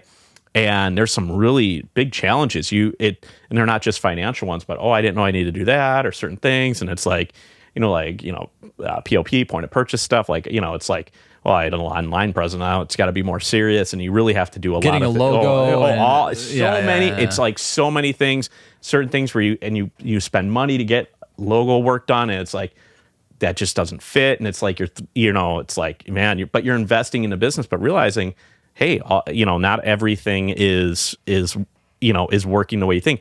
But now that it's been about 9 months now, it's really a lot of those things, trial and error, have kind of gone through, and having that capital set up ahead of time and that preparation has really put me in a position where I feel good, because it's helped a lot. That is probably, there's a couple of things about the business and the entrepreneurship that I think are Enneagram related, and one of that is, you seeking into the best part of like the 6 prepper, and really having a plan so you would not freak out, because I'm a bit more of a heart type, and when I decided that medical school wasn't for me, I left. And I didn't quite prep it in the way you did. So I mean, we all, but with big life changes, there's struggles either way. And you can struggle, when your heart is in something, or you can get your heart out of something you're not in, and then struggle to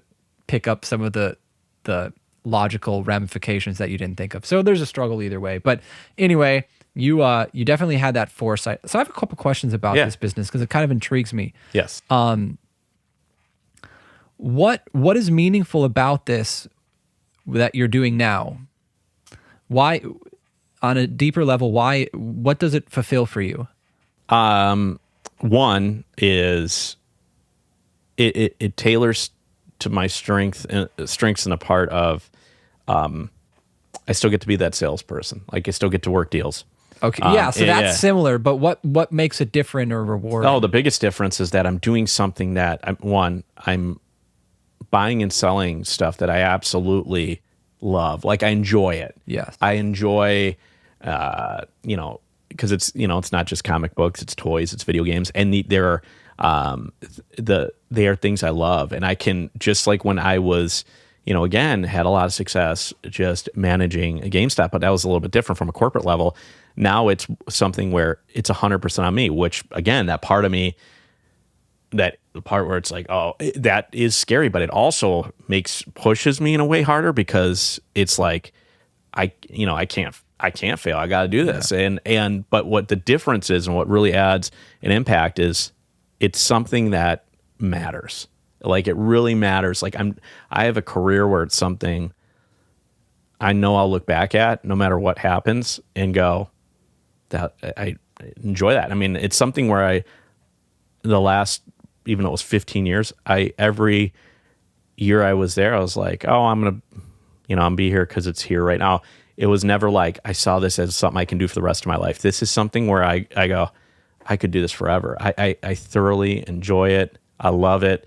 The people I deal with, it's very, very different kind of people, like that energy and happiness that people get out of it. Even when it's like, I'm dealing with like connecting people with things that are meaningful to them. And I can speak on it in a way that I'm passionate about. So it makes me a better salesperson, and it brings out the best in me. And people can see that, even if it's like I'm talking, speaking through somebody online, I prefer face-to-face interactions. But in this kind of business, it's just not that a lot of the time. Do you also feel like, I want to talk about the ethics of this, something I'm curious about.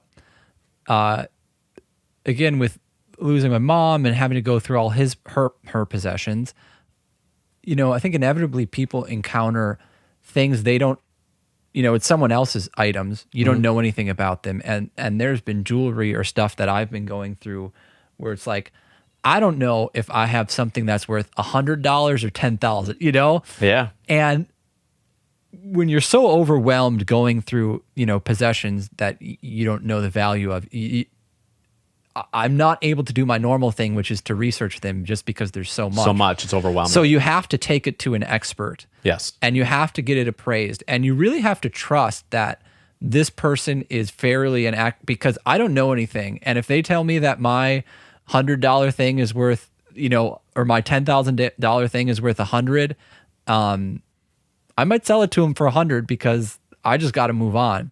So how is this field of selling comics and things, do you see similar, you talk to the sales job where there are some people not doing it necessarily ethically? Yes. How has your experience been in this business with that? And I assume you are. Yeah, that's a great question. And is maybe that also where you find some meaning in this job? Huge thing. Just me being myself, I realized, the short term, I mentioned like, I can make a lot more money, but it's in the short term. What I realized, even through my last, career is that because I was transparent and open and honest, even if maybe they didn't buy something from me that day because I was very, very much transparent about they would come back and see me. And I'd have customers that would see me for like 10, 11, 12 years where it's like I was their kid's a toddler. They took a picture on like a chair there and all of a sudden they're like a teenager, which just made me feel freaking old. Yeah. But it made me feel good. Like, like I would have, customers of mine go to like our shows. Like that's how much of a connection I would and build with them. And because it's coming from that place. So that was a great question because in going in and this is why I just have no doubt that I'll be successful because I don't lose out on many deals. And the reason is that in the collectibles industry specifically, I can speak on, it is, I would say a lot of comics, and I'm sure it's like this with a lot of different things, is there are a lot of lazy dealers. And what I mean by that is they'll pay up for a handful of items they know they can flip right away. And the rest of it's like, all right, well, this is going to take work. So basically this is going to be thrown into that price. So it's like, so I'd always realized was paying more. And I'm like, and I know my stuff. I know I'm not paying too much. And I realized here's what's happening is that they just don't want to do the work on that end of it. So that passion isn't there. And I realized in doing this is that there is some really scummy people and they get busted out right away because again, like kind of like bands. It's like we would hear like one way or another, someone finds out one way. Yep, this guy ripped me off or something, and it gets around. Me. Yeah. And people find out, and it's just like it just happens. And because those people are going to see what you're selling. Like for me, I'm very transparent on that stuff. And again, and especially when it comes to some higher end items, as we've talked, I've made some purchases like many thousands of dollars for a single piece. And there is, high risk in there in some cases if they're unique pieces or more one of a kind items. And those are something where you need to cover yourself on, but I'm very transparent on that. In other cases, it's stuff where it's like, if I know I can move it right away, and I know that, hey, this is going to be an easy sale for me, I'm going to pay up for it because one, I don't want to lose it to somebody else. And two, it's like, they're going to know this person's telling me what they're paying and why they're paying it. Yeah. And I've realized like that, and that's gotten me deals because that person, people go, who cares? You already got everything they had. And I'm like, well, one, no, because they know people that like when they sell, I dealt with Chris. He was great. He took care of me, and you get that passed on. So even already in a very short period of time, I'm getting business from other people because of that trust. And so I'd much rather do it that way. And I got a collection that was unreal to be able to purchase, and they didn't see anybody else. I had the opportunity to purchase it, original owner collection. It was kind of ones where a lot of dealers in this state, probably in the Midwest, won't, they go 2-3 years without seeing something like this, that or have their own storefront doing that. And it's because of that. I didn't have to have all of those things set up. I took care of somebody And this person's brother-in-law was like, okay, I'm ready to, and it was just automatically go to me. And that was it. Nice. And that's how you do it. And there are some people like out there like that. And you'll find that it's more of a slow burn, but in the end, I realize over time, it's going to get better and better and better and better. And the trajectory is there. So, yeah. Okay, Chris. So, I mean, God, I think everyone's falling in love with you at this point. You seem like just a good, old-fashioned, upstanding citizen. Tell me more. Traditional. Oh my more. God. Let me hear some more. Keep it coming. Yes. Well, what's your dating profile? What's your dating life like? Man. I think there's a lot of, you mentioned wanting to have kids. I think there's a lot of ladies right now who are interested where they can find you on Match.com. Yeah, I don't have anything like that set up. It's non-existent. No, I'll have. It's non-existent. And believe me, not by choice, but also it's not like I'm banging down doors like looking. And really, because that is important. You're still figuring out there's still a lot, as we discussed, things you don't even know you need to know until you start on the Entrepreneur, and that's taking up a lot of time. Yeah. At the same time, again, I'm a firm believer in you make time for things that are important. And, having someone in my life is, if I'm, met an incredible, special lady that it's a priority. And that is personal as much as I'm loving the entrepreneurship and success in that regard. Really relationships are the most important thing. So, and there's always going to be work and all those other things. And, again, I learned that growing up too from, just seeing my dad worked like 60 hours a week, and we never felt like he was always present. You just make time for it. So, no, in saying that, I know, there is, a big part that's been a struggle for me is, when you see, I kind of analyze this again, kind of a sixth thing. Yeah, I have. Yeah, sorry, go for it. But yeah, there's definitely I have a very strong Enneagram agenda that I want to cover by asking you this question. So. Which makes sense. Analyzing, relationships so much, again, growing up and seeing my mom and dad's, seeing a really successful one, I would say somewhat blinded me early on. If there's one thing I wasn't prepared for, it was, and again, really understanding the Enneagram now helps me look back at different things when I was younger, especially like, why did this affect me so much? And it was really like, there's so much, I didn't realize how much I valued, loyalty more than anything else. And it wasn't like I've been through like, oh my gosh, this person was awful to me. In fact, I would say a lot of my relationships, just because, my communication, I would say is a strength in the sense that, I never cheated. I didn't not communicate specific things. It was always amicable in the sense that there are very few women that I dated in my life that would say he was a jerk. Like, they're just, maybe some when I was younger, especially, he has commitment issues or something like that. Yeah, it was okay, but believe me, I'm far from perfect, never, claim to be. But at the same time, I also know when someone, because I'm very good at reading people, it's like, I know when somebody isn't right for me. That is, and I do not want to, if my heart's like you've never cheated, I'm like, for me, the reason is that if I was ever interested in somebody else, I would just end the relationship I was in. I couldn't do both at the same time. Like, and even so, and maybe this is part of the 6-2, is I just couldn't be in a like with that kind of like, and again, and I judge no one, everybody's circumstance are different, but for me, even the thought of that, like wanting to be with somebody else or I'm with somebody, it like eats at me, like even the thought of it. So it's just not going to go. And I believe me, I've been interested in somebody else, was in a relationship, ended it, and that person didn't want me. And I'm like, and I think that's maybe a lot of people's fears. And believe me, it sucks. I've been there, but the alternative just is so like, I can't do it. Yeah.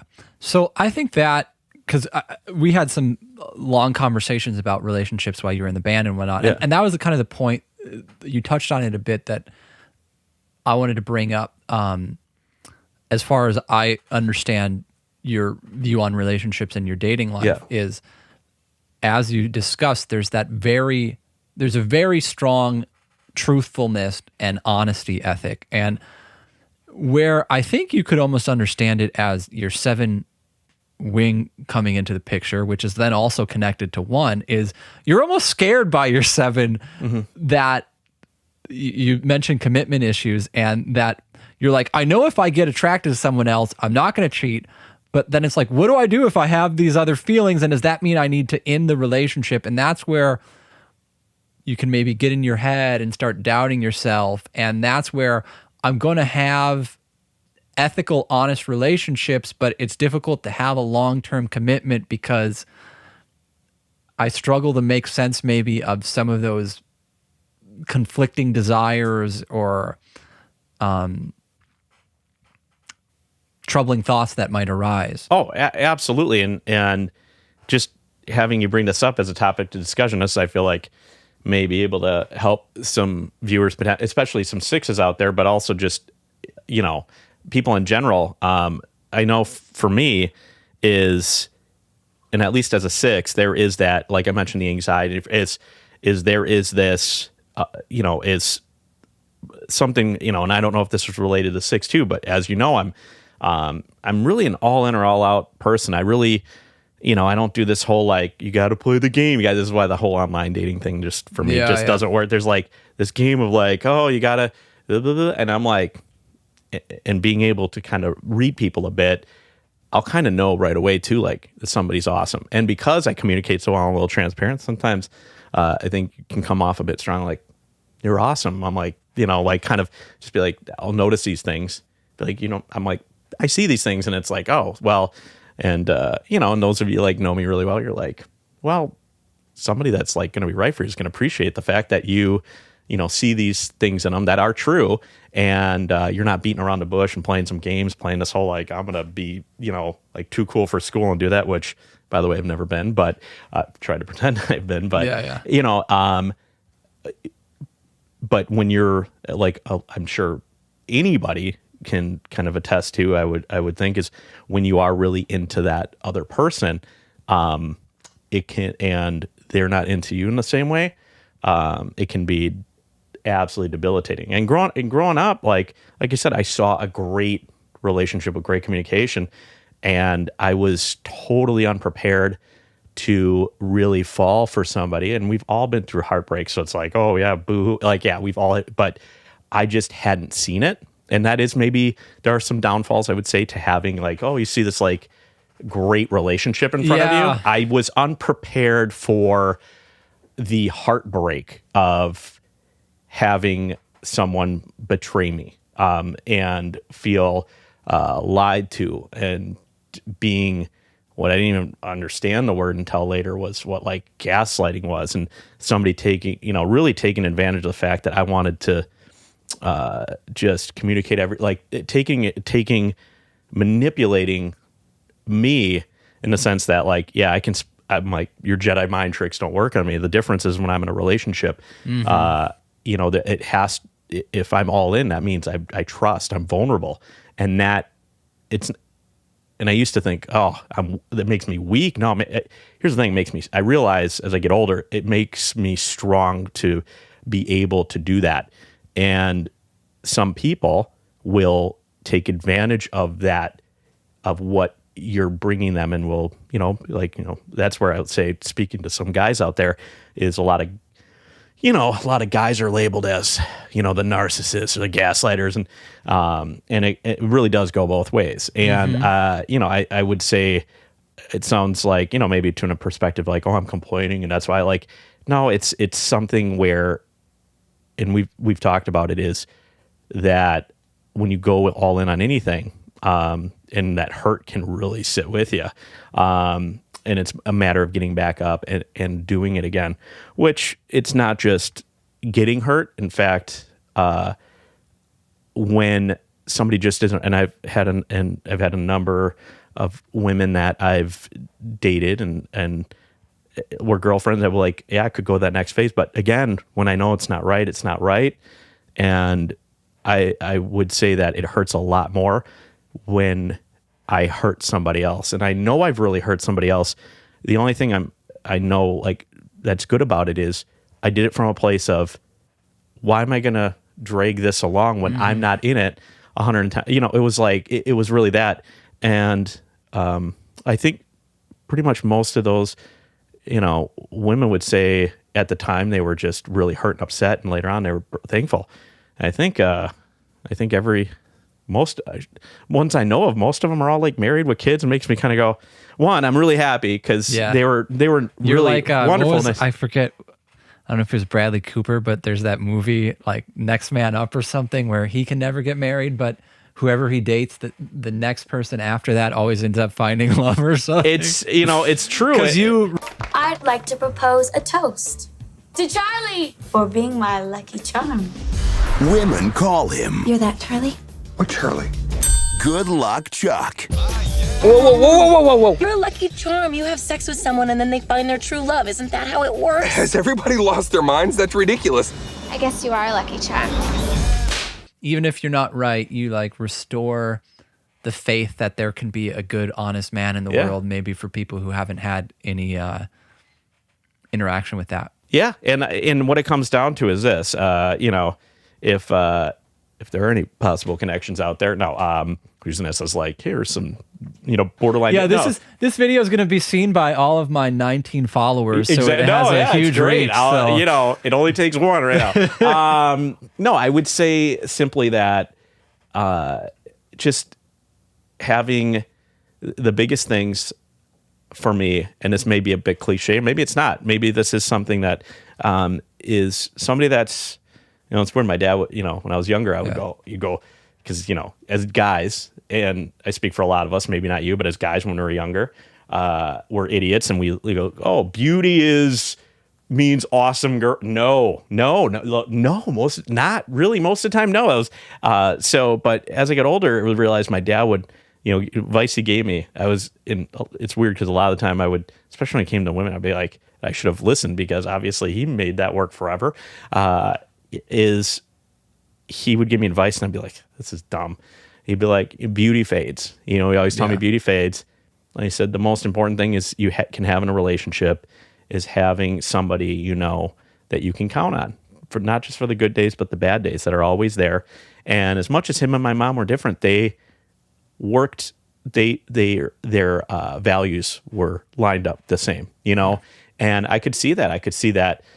My mom's energetic, over-the-top personality would, you know, really, you know, bring some of that out in my dad and when he needed it the most, and vice versa. My dad's incredibly calming demeanor would help my mom, you know, relax, and just the way it did with me, just relax and calm down. It was just like all those kind of things. But realized that the things that really matter is really what my dad was right. He said, just having somebody that's there, and I can speak on it from an Enneagram standpoint for a 6 is like that loyalty is huge, and it's I'm really want to get a dog here. That's kind of like my next big step, and kind of told you and everybody else is like, you know, I'm really have my heart set on a golden retriever, and everybody's like, that makes sense. Like, of course you're gonna get one. No, literally, I can just smile. And my last podcast that we did was about what vibe does each type have, and I said that one of the vibes of 6, they feel like a dog, like it's that loyal, friendly, just super excited to see you. So I'm not surprised, Chris. Yeah, no, that and I like, that's. You know, and some of our bandmates is like, yep, that's exactly what I would have guessed. Friend. Yeah. I mean, that's what dogs sometimes are, and that's kind of what 6s sometimes are. And I feel like that's across the board. It can be, and for me, it's really having that somebody that's just loyal and appreciates. I know it sounds like really simple, but it is. Yeah. It's like having somebody that appreciates you. And so that is, so when I say that 6 part of it for that, it's that. Now you have said everything I wanted you to say now. Yeah. But to be able to wrap up relationship, because there's a couple points, and even just this was the perfect ending point because you said loyal and appreciates. Yes. So you said the big 6 word, loyal, and then you said the 2 big buzzword, which is appreciates. And I think you talked enough about a relationship that I hope people can see is that we've been talking a lot about you through the lens of 6. Mm-hmm. And maybe that's where early on, even in the context of a relationship, maybe 6 wing 7, there's that doubt and there's that want to have a relationship ethically, but there's kind of that fear of hurting someone or being hurt, where you just kind of stay in a shallow, maybe not super long-term relationship because there's that desire for love, but there's also a lot of fear, and that 6 component and that self-doubt, or maybe I'm not good enough to be the kind of man or father I want to be. All Nailed that it. Yep, exactly. Is playing into the picture. But then I think one thing that happened, probably as a consequence of a lot of things, I don't want to give all this to the Enneagram, maybe knowing about the Enneagram, maybe, again, losing your father and then really kicking into gear with I got to be the man that I'm supposed to be in all areas of life. I definitely saw you in later years in the band really putting yourself out there in relationship, and where I would say early on, there was always that 2 kind of heart component in you, but the 6 was so afraid that 2 component of wanting a more long-term, maybe committed relationship was never able to really vocalize itself because there was so much head energy going on. Yeah, that's true. That 2, I think, came out in later years, and I think we got to see a bit of it here in how you just described your outlook and your approach to relationships. And the one kind of point that I wanted to wrap up there in regards to relationships is that I think this is how the Enneagram works, right?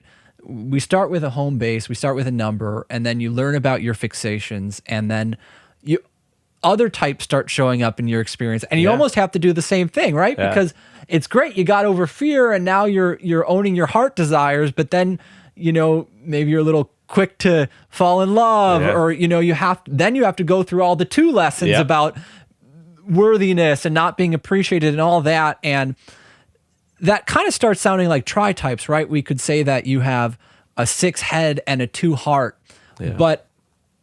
and then I think people would generally want to go to, well, what's my gut type? I got to figure out my gut type now. Am I a 1 gut type? Am I a 9? But I think it's more important to not identify so strongly that, I'm a 6-2-1, and then try to figure it out. It's just a natural progression of learning your type, learning your home base, learning the strengths and the weaknesses, learning the places where fear is holding you back, and then you have to go into and explore other types and other means of expression, but you don't have to get hyper, what's the word I'm looking for?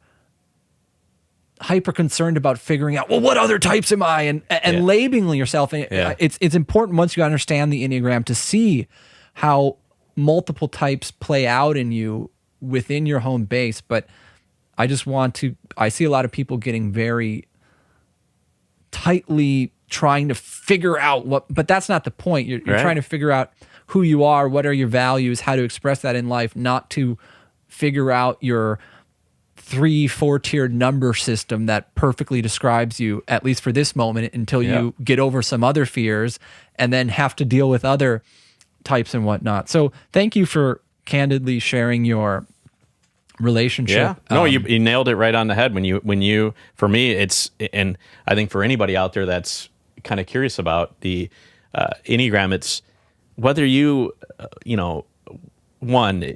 I'm again, started off this podcast by talking about me being skeptical, and I'm like that with most things, and I'll say this, whether you're skeptical, not, let yourself really just, you don't need to buy into anything, but just give it a chance, in the sense that even if you don't buy into what it is, the worst thing that'll happen is it really helps you grow.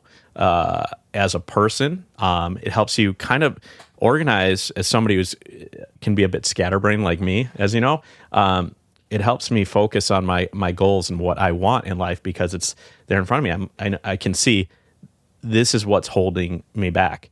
And a lot of people are going to be able to see that regardless of where. So when you say numbers, it's like being on number. Yeah, I know I'm a 6, and I know that there's a 6, 7. I know like, okay, I've got like a 2 heart. I know all those things, but and right away it's interesting. So you like dive into all that stuff. Mm-hmm. But over time, what I've realized is that where can I grow? Where can I, like you mentioned, the strengths and weaknesses, where can I make my strengths stronger and my weaknesses, much more palatable? Yeah. And to my point, that is the answer to continued work with the Enneagram. It's not, well, what's my identity? Am I a 621 or am I 628 or am I 629? What's my identity? I got to figure it out. I got to read more.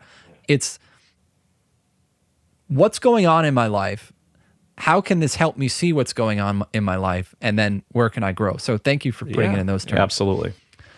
And on the final topic of growth, and I think, of course, wrap things up because we've been progressively getting deeper and in spiritual territory. So I want to talk about your spiritual, religious experience, beliefs. We've heard a little bit of it in terms of having a very loving household, a very religious household. Mm-hmm. Your dad was a role model for the teachings. Of course, some people have overtly religious parents who aren't good role models, and then that turns them off for life to religion. So you had that Catholic upbringing. Another interesting... Oh, and I'll say Lutheran too. I only say that because, we went to Lutheran churches growing up because, again, where my dad did it, my dad was Catholic, but the important thing was that, just that, we had the Christian values in home. So, but it was important to my mom that we went to Lutheran church and stuff growing up. Okay. So there's another way where my dad was really smart where he's like, this is what's important. He's really good at, it's kind of like I said, that kind of the advice. The underlying values are important. That's what's important. And just from a Christianity standpoint, the denomination part, which I agree with completely, is not, it's not saying it doesn't matter, but on a whole scheme of things, it's like, it's like arguing politics. It's just, for me, I see it's just what you believe in God, you believe in Jesus Christ as your Lord and Savior, and that He died for your sins. Every Christian denomination believes that. It's just there's intricacies in between that creates a negative environment, and that's the problem I have. But in saying that, and just kind of like, I know you were getting to a point, but that is something that through the years I've seen that, and I struggled with too. Yeah, and you're definitely finding a community and a way to express your religion spiritually now, which we'll get into a second. But 6s have this interesting relationship between faith and doubt and belief and skepticism. And you've mentioned your faith at certain points, but you've also identified as a skeptic in certain points. And yes, I know we've had these conversations that I don't totally remember the finer details of them. So we'll get to where you are now in a second, but did atheist ideas ever appeal to you, or did doubting the faith ever appeal to you, or more rational arguments appeal to you? I wouldn't say, I'm not somebody that has my head in the sand with certain things where it's like, oh, I see this, and all of a sudden I'm led by it. But I am I'm very open-minded in that I'll see things that can make a change or a difference, and I'll look at that a little bit more thoroughly, and I'll make my mind up for myself, which I think recommend everybody to do, is always be open-minded to different things. And that's where, like with any, not just Christianity, but any religion, is where it's really hurtful is when somebody says, if you don't do this or you have to do this, then you're going to hell. Like, it's like, as a Christian, I think the only thing that's important is that we are, yeah, there's ideals and values, but to judge somebody that you don't even know, or to base any decisions they made on something, and it's like, there'll be, there's some hot button topics. Obviously, we know a lot of them. And I'm not sure if this is like going on YouTube and stuff, and so I'm not going to say anything, get demonetized, but there are some hot button topics in religion that end up leaning towards politics, and it ends up being something where it's like, you don't know somebody's life. You don't know what they like. And for me, and especially something that I didn't understand was specific, people in general, but denominations, where it's like, you have to do this. If you made this decision in your life, like, you're going to like these like judgments. And what I always say is, God makes the final judgment. And that is something where you'd live, a lot of people will be like, well, so if somebody doesn't believe in God and or believe in Jesus Christ, their Lord and Savior, what if they're, Buddhist, or, they're Jewish, or what? And for me, I go, that's not my call. Yeah. That's God's call. It's Christ's call. So the judgment that you'll see, it to answer your question, is some of those judgment things, which I didn't see in my household. Like we grew up with strong Christian values, and when I was young, went to church. I helped teach Sunday school and confirmation. I was involved with help teaching, and did some work with, I founded the name of our youth group at my church. Like, I came up with the name I think they still use today. I was like 12 years old. Like, we went on a couple trips for, World Vision. I was really involved with church. In fact, I almost thought about becoming a pastor. Like, I was that much involved with the church. But, and when I say thought about it, it was like very briefly. And it was just like, but at the same time, it felt very like structured, like there's a corporate feeling to it, in a feeling in a very unhealthy way. Now, when I would see just how my brothers and my mom and dad, just something that I did not share with them, I did from time to time question my faith, and like, what if I remember being a kid and panicking, like, like that fear of death. It's, like, what if we just become nothing? Like that thought of becoming nothing. And what if there's nothing? Like, that's panicking. And then, I would be like, well, it's religion, no matter what it is that like a crutch for somebody to this debilitating fear of just not existing? Is this like a crutch for that? And I would dig into that. My 6, where I'm like analyzing that. And even some people listening might be like, you're making me think about stuff I don't want to listen to. But that is the fun. I'm happy you said happy. There is something very deeply true about that for 6s. And the core fear of 6 is commonly called safety and security and guidance.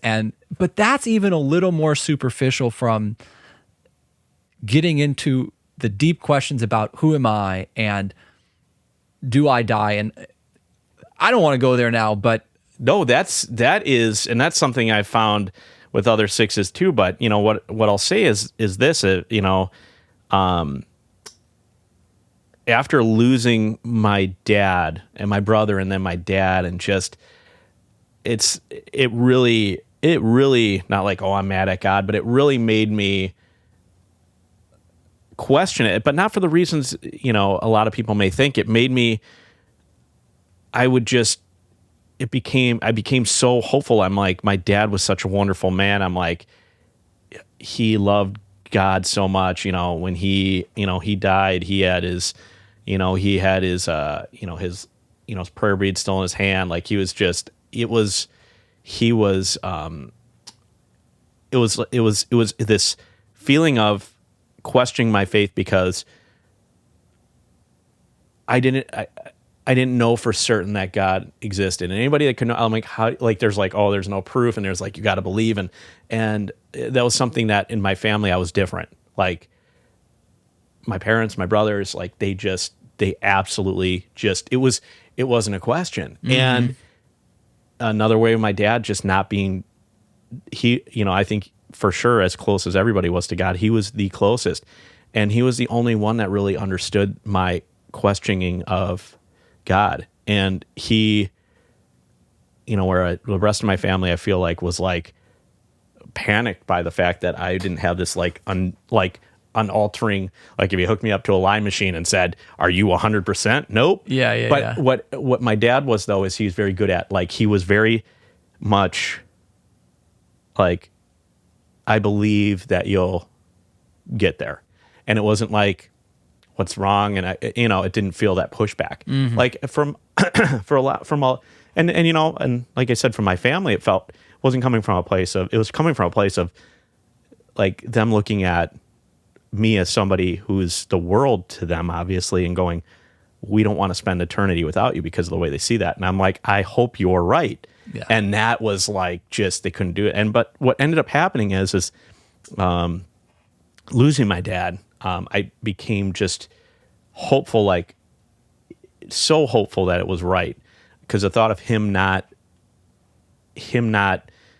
existing in another plane or existence is like very immensely troubling to me. And there's a point where I opened my mind to like, Buddhism and some of the things that certain things, as you know, kind of helped me through as far as a calming demeanor from some of those practices.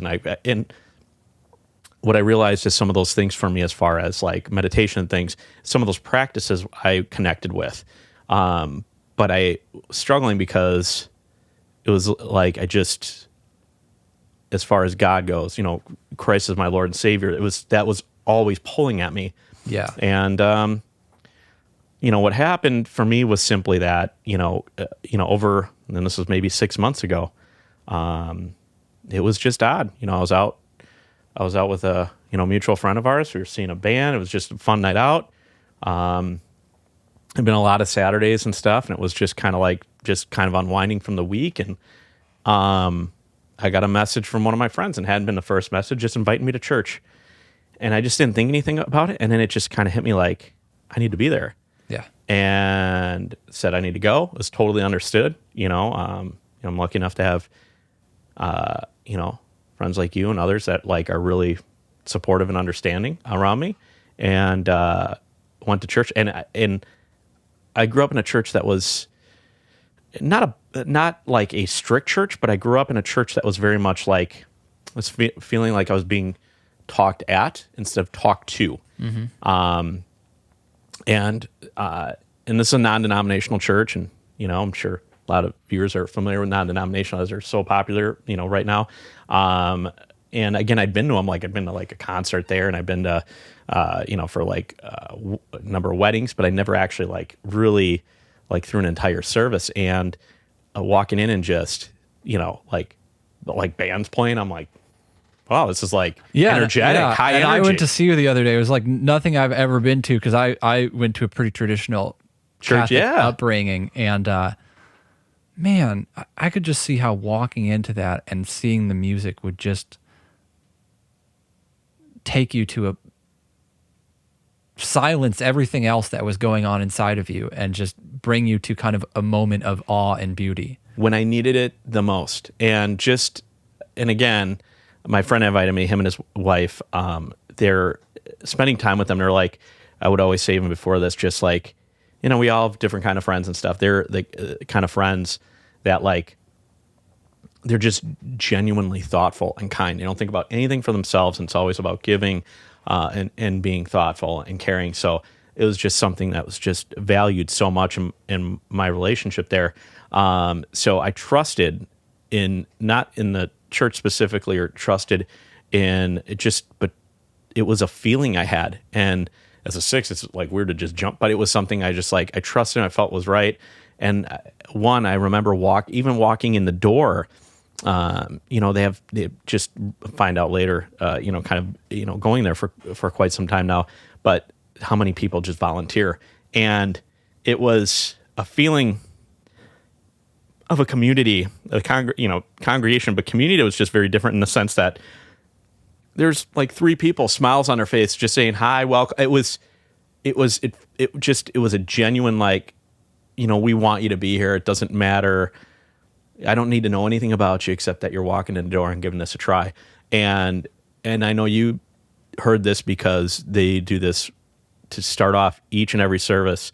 And it's, it's a, big church, and, I'll give a shout out River Glen on this one, because it is really, it changed my life, and really it helped me find my connection with God that I thought I had lost in a way, but I never truly knew I had, because there were things happening for the first time in my life through God that were, because, I'm that, analytical type and read things, that were happening through God, that I was like, this is not coincidence, strange things, like walking in and just having, and they say this right away there is like, and again, you heard it when you came, is like, it's like, if this is your first time here, or you've been here, it's a very welcoming thing. And the thing that for me that connected with me, like any relationship, and I learned this, and I'll kind of,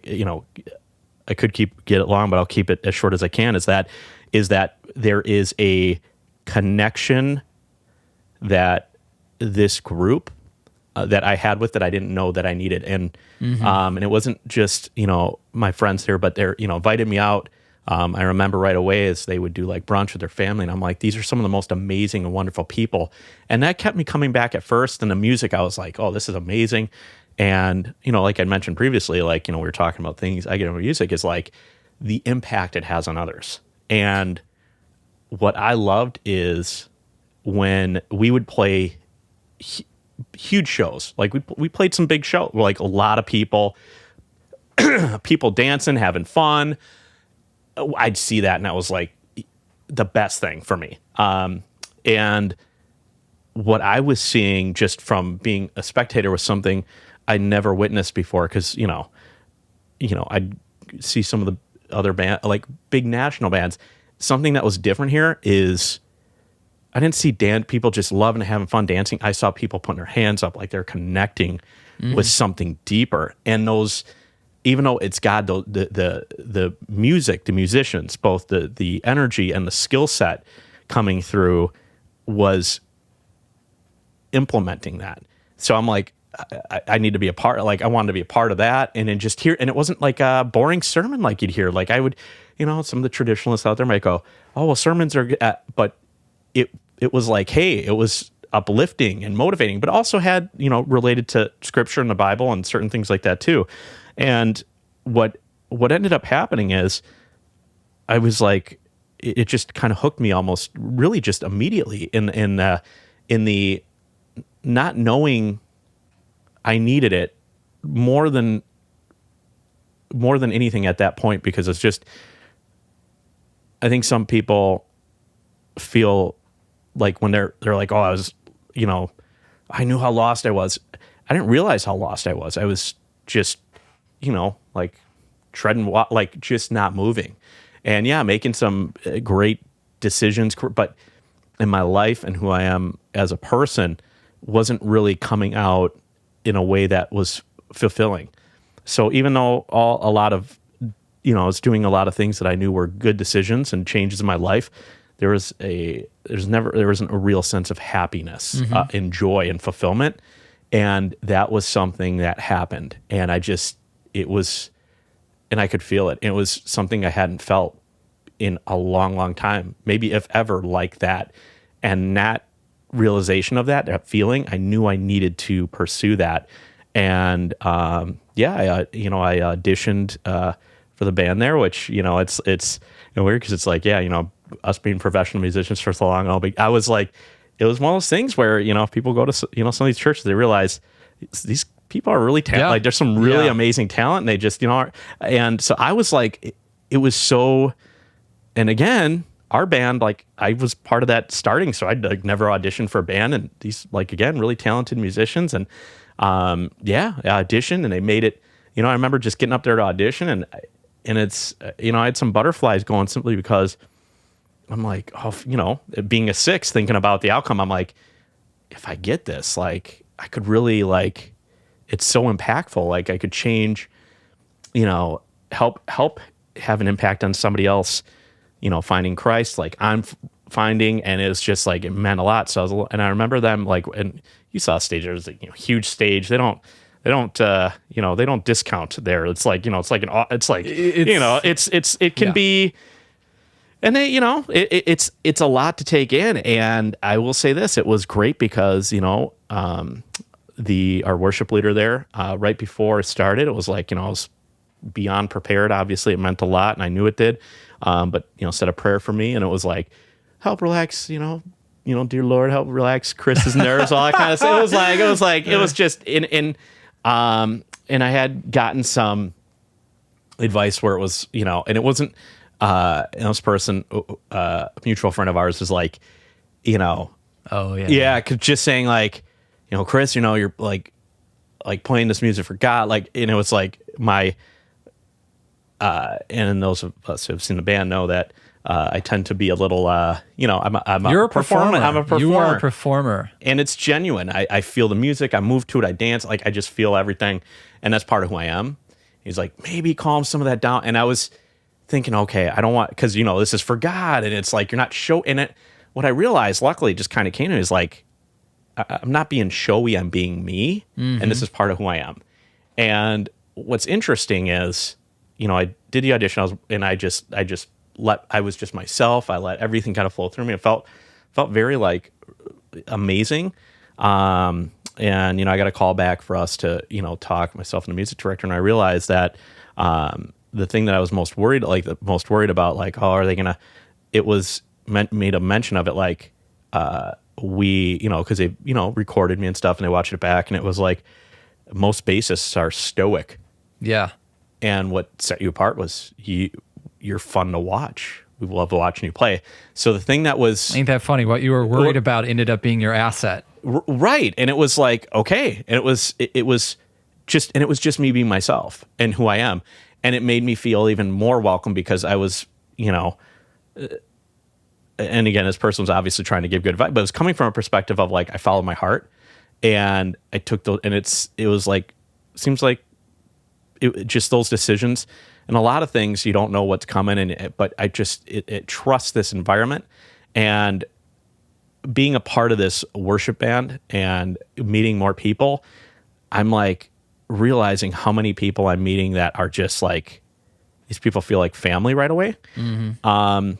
And what I'm also finding is that most people don't know anything about Enneagram, people watching that don't, but a lot of you do, but as those of you that do know that not a lot of people know it at all, like bring it up and be like, what the heck is that? And be like, oh, it's just some, or if they do, that's like, oh, it's just some personality test or something, and just kind of downplay it like it's nothing. And I had not brought it up there. And we were in the green room, beautiful green room, by the way, best green room. I'd put it up against anything else, which is incredible. We've been in some horrible ones. Certainly probably easily compete some of the, oh my God, you wouldn't dive bar green rooms that we've had. You wouldn't believe it. Like, the good Lord provides, and he provided like a stellar green room for us. Like, you wouldn't believe, like it just, they do it right at some of these churches. I'm letting you know, but River Glen, it does it awesome. But in this scenario, we were just in the green room, and, as you saw, we'll do 3 songs to start a service, and then they do everything, the message, and at the end of we'll do a song at the end to kind of just close out the service. So we have a lot of time in the green room to kind of just talk and get to know each other. And somebody brought up Enneagram, and I'm like, whoa. And I'm like, that was just shocking to me, because it's so, you just don't hear it. And of course I had to get it. And I realized like how many of these people were really educated on Enneagram and how important it was. And here's the thing too, as somebody new, didn't know anybody, anything else, it's a conversation starter. It's an icebreaker. And if somebody doesn't know it, like I say, it's like, you can talk, oh, I see this in you, and you can, anything. But what I was finding too is that in talking to a lot of these folks, and I think part of the reason I just felt connected in a way, even though we maybe I didn't see anything in common, or very different people, like, younger, older, like it was just like, it was a weird connection, is that most of them were 6s. And Bingo! It was just like, it was beyond interesting. And it was like 6s, but it was like a lot of, 2 heart types. So, like I would see that too, but it was like across the board. It was like 6, and you could see it. And it was very, most of them, like I want to say like 3/4, maybe more. And it was just like that. I'm It felt comforting. salivating for a response Yes, right now. yes. So go ahead. Okay, so I remember when very early on when we were first getting into the Enneagram and talking about it, and I was kind of introducing it to you, and then you were doing your own, kind of research, and you came across this Richard Rohr video. Yep. Where he makes the claim that the majority of people are type 6, perhaps 50 or 60%. The 6 is by far the biggest type. Many would say it's actually 50% of the human race. And then he goes on to say, I think, hypothesize for why that might be. And, he says, well, perhaps because a lot of people didn't have secure upbringing, so a lot of people are concerned about safety and security, which, interestingly, as we discussed, you were 6, but you had a secure upbringing. So about as secure as you can have. That doesn't apply there. Right. But my response to that, as an observer from a very distant view, is that I don't doubt that he is accurately typing the people he comes across. He's a very good Enneagram teacher. He knows his stuff. But I've noticed certain religions, certain philosophies, certain belief systems, certain values intrinsically attract certain types.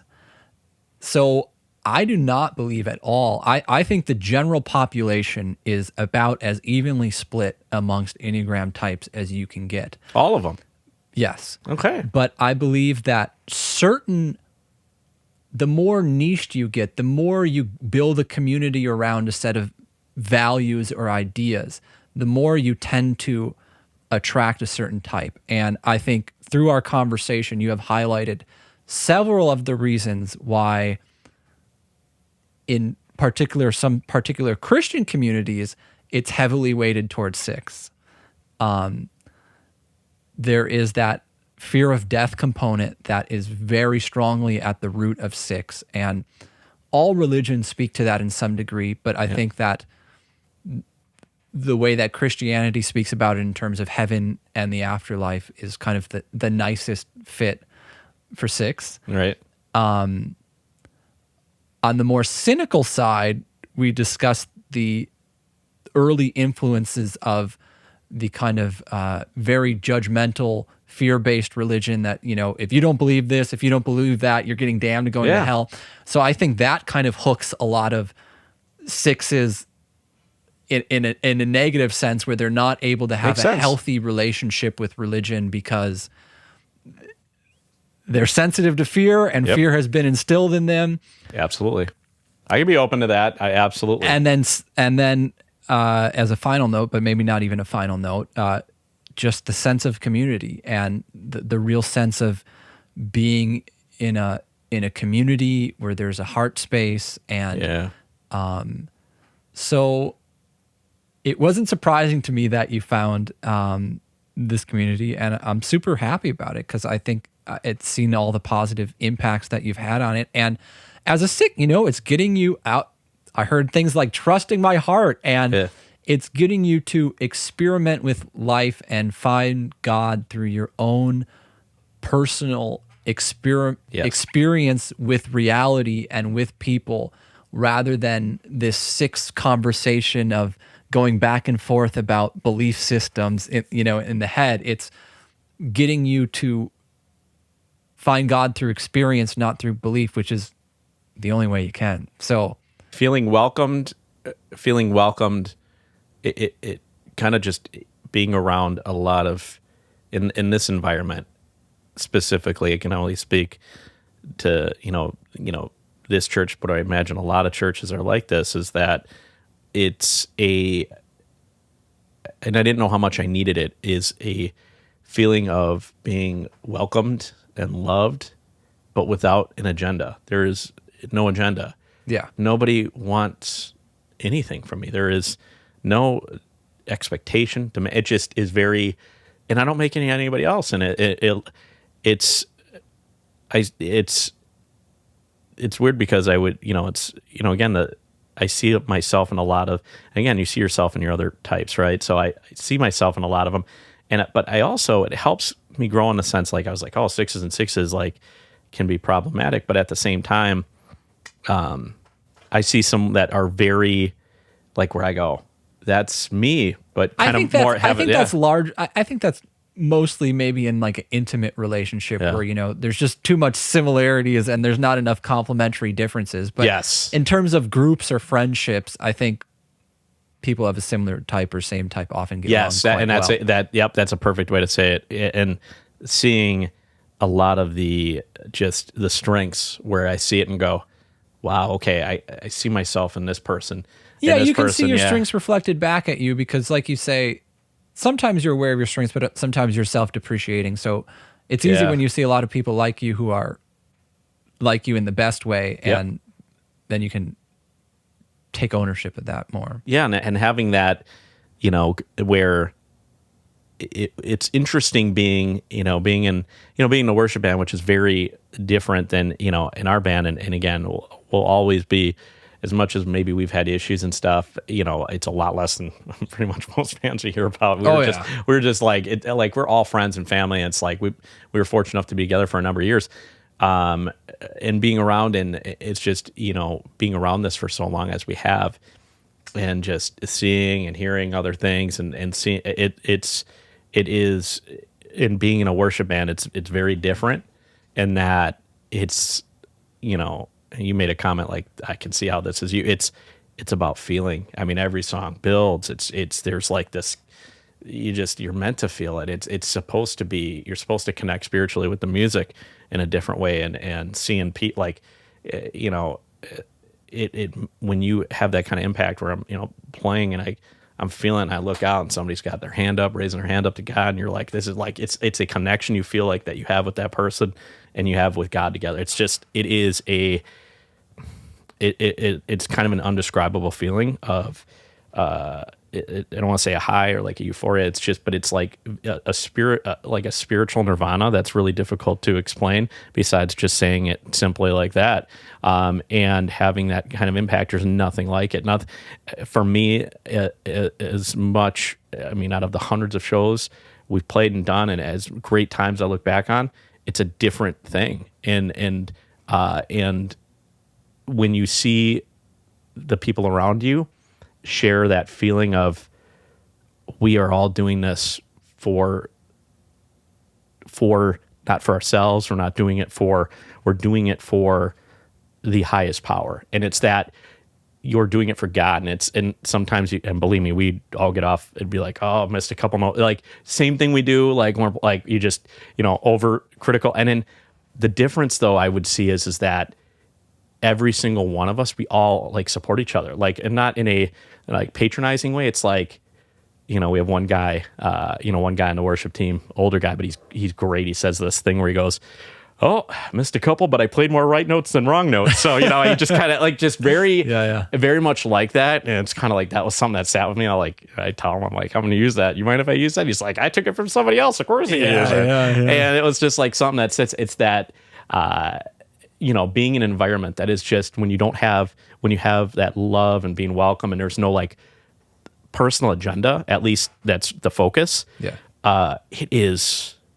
It makes you just want to be there all the time, and being able to be a part of that community on the worship team. And then, you know, I also will perform, and they have something there called CR, which is continued recovery. I'm sure a lot of churches have that. And they, you know, I play there too. And it's just like, people are going through the worst, or recovering from the worst, and being able to, you know, provide that part of it. And it makes such a huge difference. So yeah, I love it. Awesome, man. I thank you so much for being willing to be honest, open, and I think this podcast, maybe more than anything, has lived up to the name. I don't know if I ever told you that. Talking Truth is what I decided to call the podcast. Oh, yeah, and, that would be it. Thank you. It couldn't Well, happen without a willing guest to kind of bear their mind, bear their heart, bear their soul, and happy to do it. I hope that a lot of 6s and non-6s see this and get some benefit, because I think we covered a lot of terrain, a lot of human experience that is deeply personal, but also something that a lot of people will find universal and highly relatable. And is there anything else you want to say to sixes or people out there in general? As the only thing, speaking to everybody, is is, again, we got into this a little bit, is anybody who knows Enneagram or is interested in it, Elliot here is kind of a go-to, and he may be a bit modest about it, and a lot of, I'm sure, what I don't know him out, really outside, within the podcast experience, but personally, and just talking about Enneagram, he loves this with his whole heart. He dives into it head first. This is really, the podcast to listen to and watch, to really get deeper meaning, not just be educated on the specifics technically, but deeper meaning in it. And he's had a true impact in changing my life for the better. And I know he can do that for you too, no matter what Enneagram number you are. Dang, bro. That's true. It's just true. I'm spitting facts, my friend. All right, man. That's well, true. Wow. Thank you, man. Thank you so much. Anytime. All right. Anytime. I'll come back anytime you want me. All right.